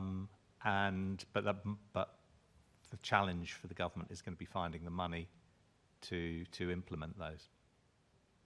And once the attention shifts, as it always, you know, as different national news stories come forward, obviously this summer was quite poignant, as was August, ahead of the publication of this report. Are you confident that there's going to be ongoing interest, that ongoing dialogue, that ongoing kind of being in the forefront of their minds as they come to make legislation? I think everybody involved knows and has now that they have become the government, they are now as involved, that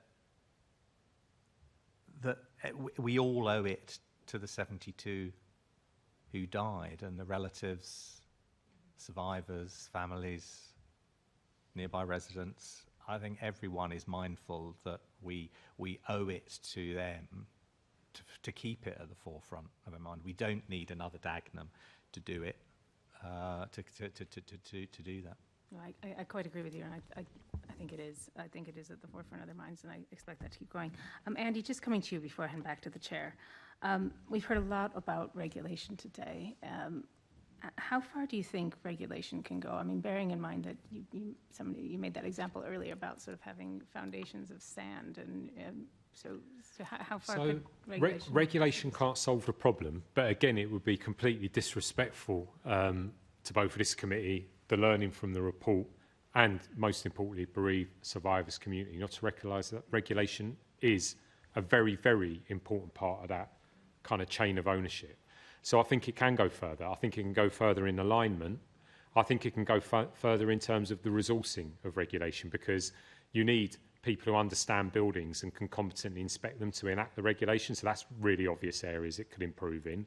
I think actually in terms of enforcement at the sharp end of regulation, we could have more teeth. You know, I've spoken honestly to both previous government and to more recently to Deputy Prime Minister and the Minister for Building Safety about actually could selective expropriation or compulsory purchase of buildings be an appropriate sanction at the end of this? Because if you recognise that, particularly in the London environment, to a degree property is sometimes an asset class, then clearly the biggest lever you have in an enforcement space is to deprive the individual of the asset. Because we've seen that other forms of kind of enforcement action, whilst effective sometimes, don't quite carry you across the line always, depending on the chain of ownership, the situation of the ownership, etc., etc. So I think there's something in that. So these are practical suggestions, I think, again, we're looking at in terms of regulation, bringing it all together, ensuring there's capacity within the system, a proper system of education supported nationally, you know, whether it's in universities or colleges, to produce those people who inhabit the regulatory system, and then proper teeth at the end of it. And there's sensible things we can suggest into government. But going back to Jules's point, it's going to have to be paid for, because that will not come for free. Thanks for that. And I'll hand back over to you. Thank you very much. Assembly Member Polanski. Yeah, just briefly, Deputy Mayor, I thought what the Commissioner said was really important. Is that something you'd support? Sorry, which one? And particularly around expropriation. I can never say that word. Expropriation. Yes. Yes, you would. Thank you. Assembly Member Small Edwards. Sorry, I would have to say, though, I mean, I say that it's purely my opinion. I mean, clearly, you know, as a position for the Mayor and the GLA, I mean, that would have to be kind of like explored quite, you know, extensively and what, you know, before it could be an official position. But, I mean, yeah, I mean, I don't think there's a limit at which the sanctions, you know, sanctions that you could imagine because of the importance of this, and, you know, I say, even a cursory reading of the Grenfell report. It looks like you're not the only one who wants to clarify here as well, or do you want to come in? It's actually to add another layer of complexity, because as I'm sitting here, it's minded me to another example that Charlie provided me earlier. That will undoubtedly, I think, from my opinion, potentially work if we had the powers to do so, or whatever part of the regulatory regime could do that, government, etc. We've seen that actually in some other cases with local authorities who've recently done it in respect to poorly performing landlords, you know, and it certainly had an impact. But we do need to recognise the complexity of the London environment. So, for example, we have another block, which we won't name, where the tenants, the residents, the leaseholders have, for good reason, enacted their right to manage. So have distanced themselves from perhaps a freeholder that wasn't operating as you would want, but their funds are limited. Now, their building needs remediation, and they are self-managed, and they're doing it with all the best intent, but they don't have the personal funds or even in aggregate to resolve that. Now, what do I do with them? Because expropriation of that building is going to help no one. So again, we're back to the fact that I'm afraid this is, in the complexity of this, also going to cost, because for those people, to be frank, I think someone's got to come and help them. They have. They bought that flat in good faith, thinking it was built safely, you know, appropriately within our existing regulatory and ownership structures.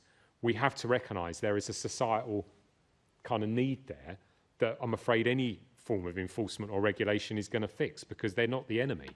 So I think we have to recognise there's a lot of people bearing the cost of this who, again, if we're going to do something, because this is a pivotal moment for society, will require funding at a very serious level to resolve.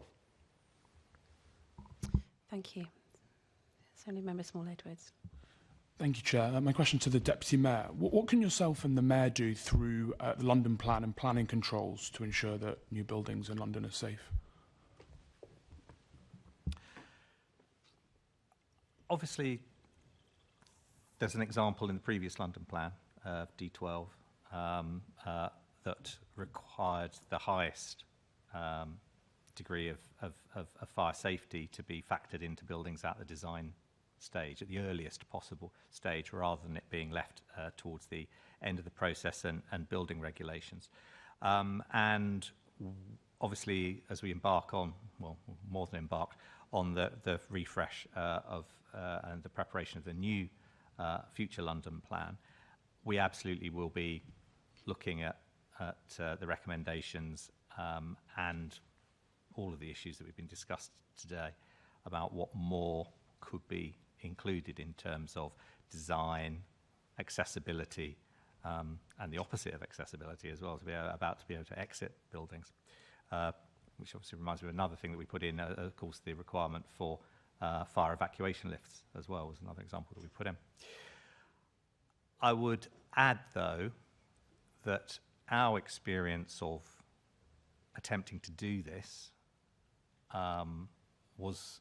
did present difficulties, both in getting something that was acceptable in terms of getting it into the plan and through the inspection, and then also subsequently in its implementation and its enforcement, because it strays beyond the legal area of spatial planning.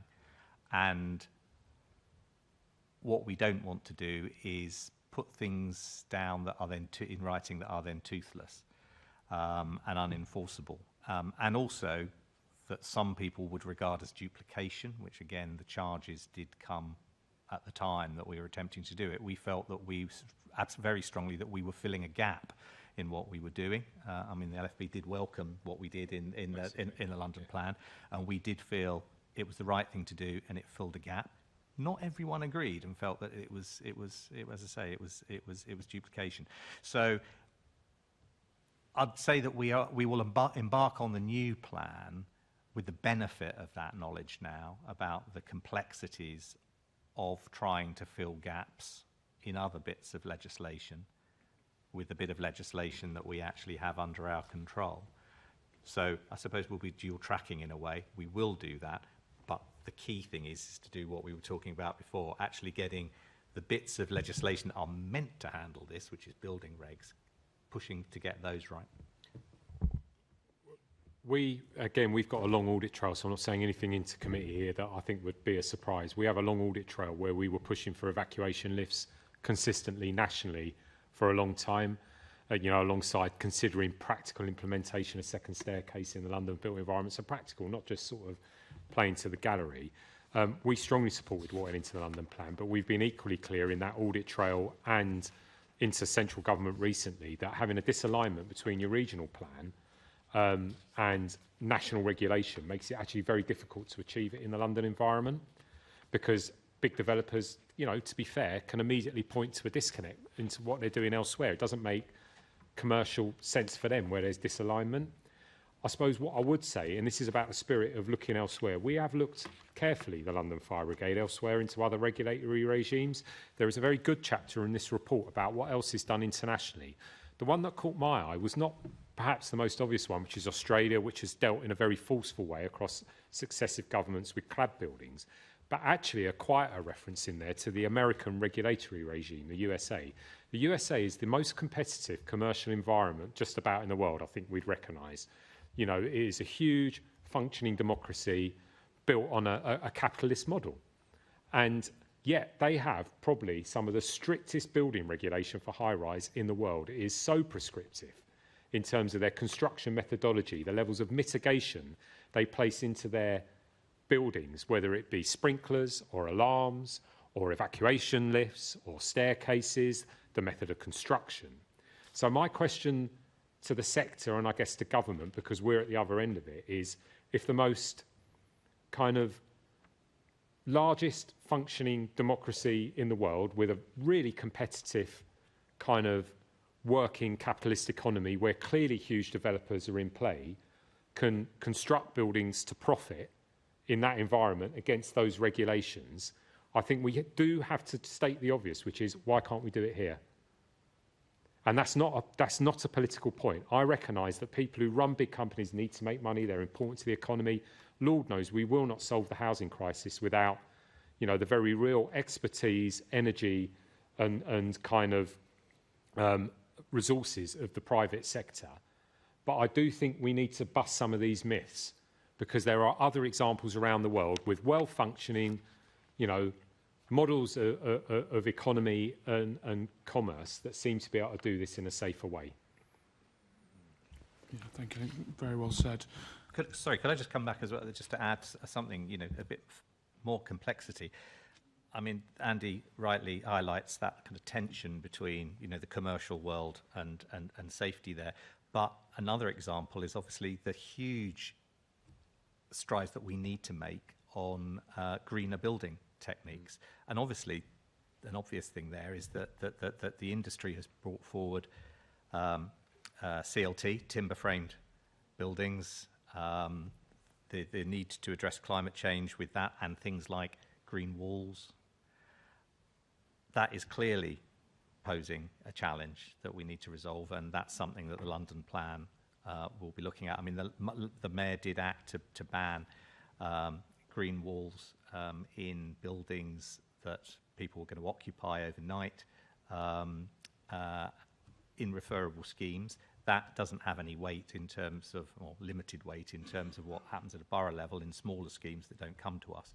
So all this will need to be worked through. But as I say, there are multiple things which are creating tensions between what we need to do in one area and the issues that raises with building safety. Yeah, and again, just to add to that complexity, the London Fire Brigade isn't saying don't use modern methods of construction, you know, green construction. I think we recognise, because obviously in another dimension, we're beginning to really understand the impact of not employing that, because we're on the other end of flooding and very serious wildfire, and we just know the instances of that are rising, you know, regardless of any sort of kind of evidential basis further back. I suppose, again, what I would do is point to international examples. So I think other regulatory systems and countries use modern methods of construction and green construction better than the UK. And I think that's because they train people to build with them better, recognising the complexity of it, and they've got a more agile construction skills education sector that recognises you've got to train in that into the workforce, whether it's, you know, ground source heat pumps, whether it's cartridge, you know, cassette walls, or whether it's insulated roofs. I can think of multiple examples of kind of building methodology you would want to reasonably use in society. I guess we're back to Jules's point and my point, which is you just got to do it right. And I'm afraid you will not solve this problem unless we go back to basics.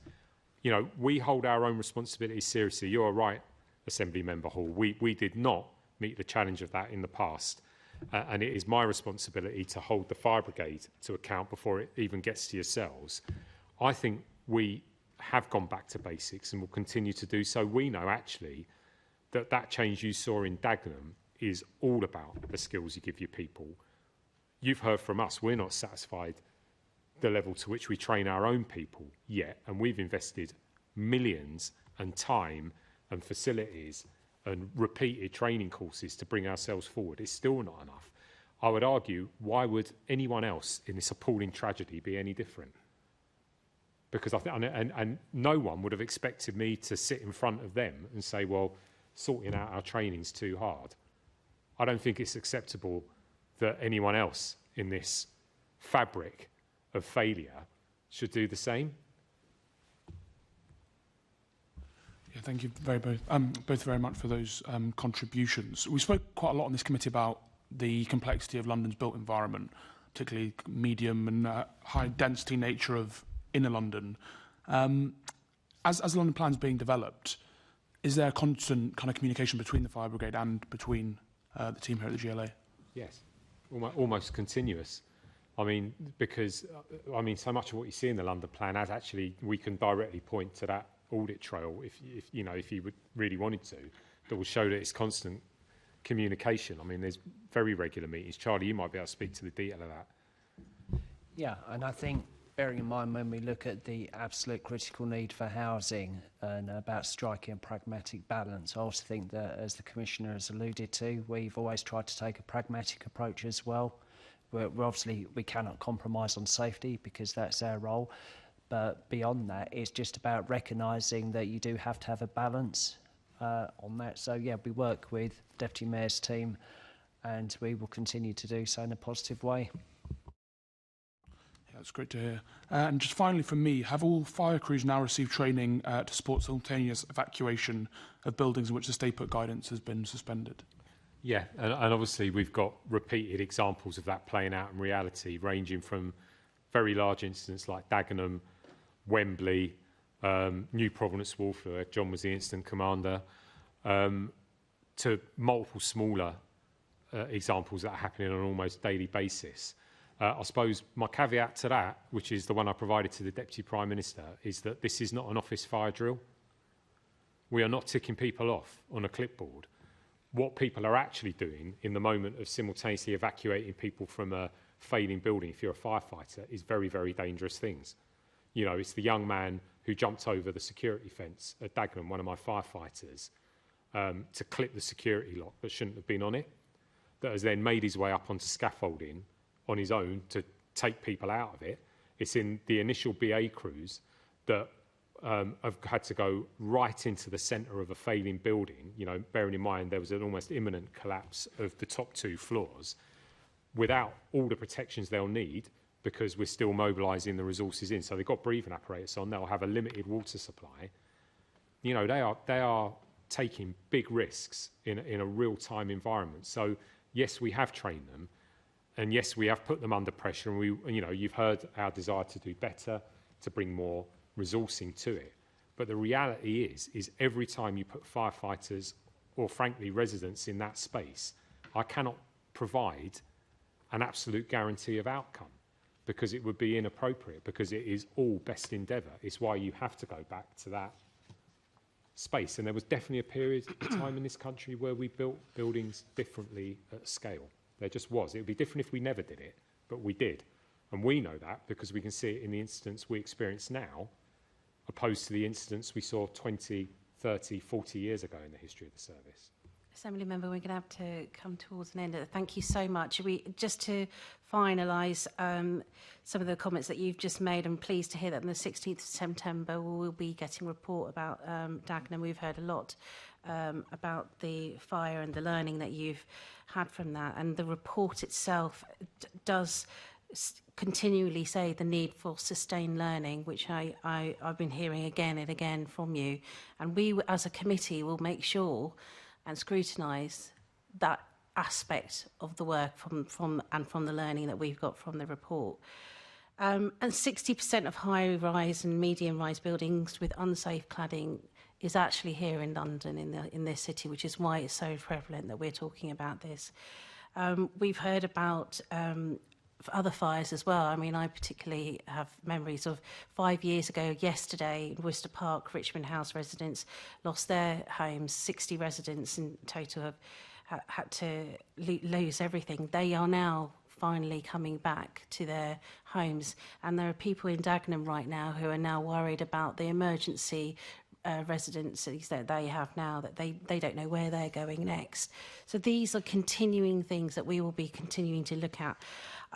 Just your final words. There are going to be people who are listening, as you said, from the Grenfell community and others, people living in tower blocks, in dangerous cladding.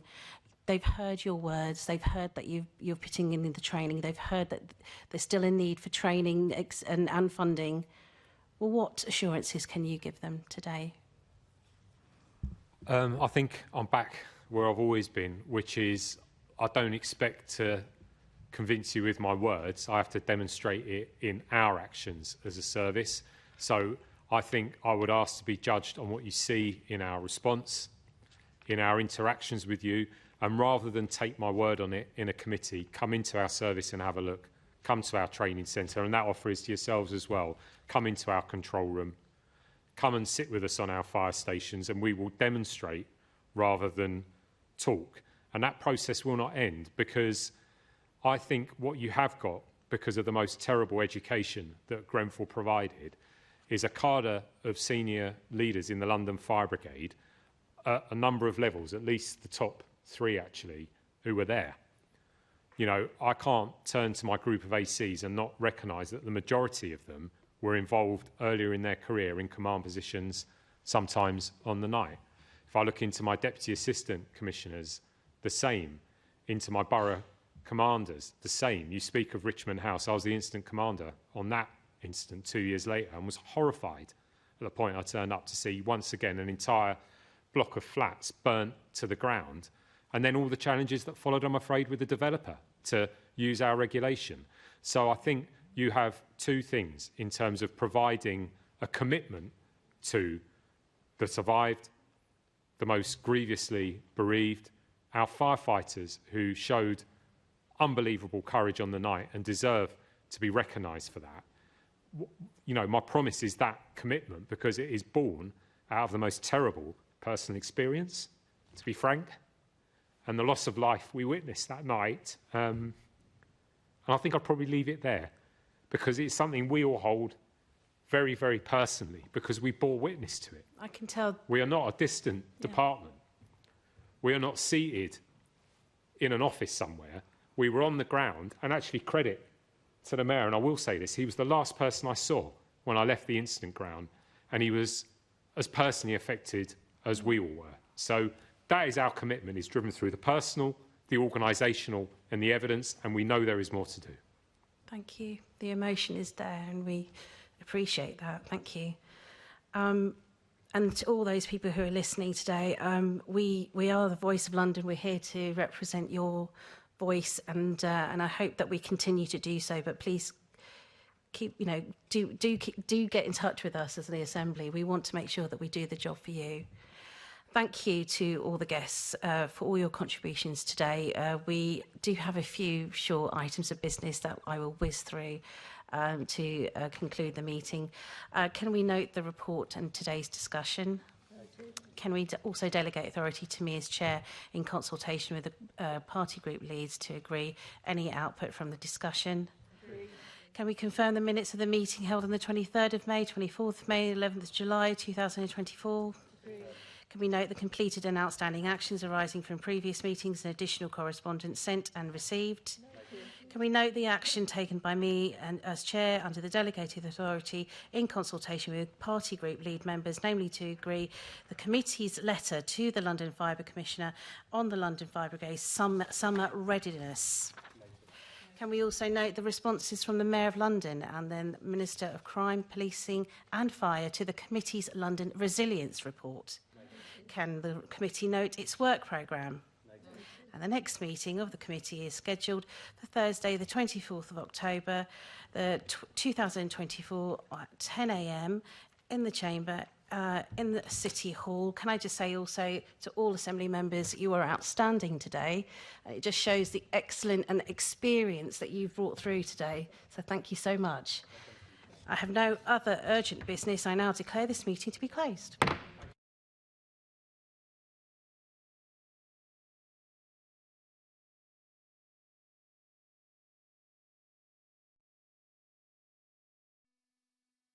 This is the broadcast from City Hall, the home of the Greater London Authority.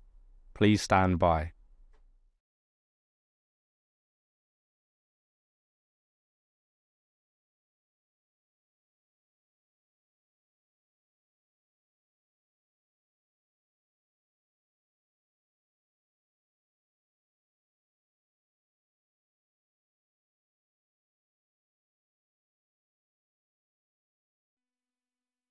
This is the broadcast from City Hall, the home of the Greater London Authority. Please stand by.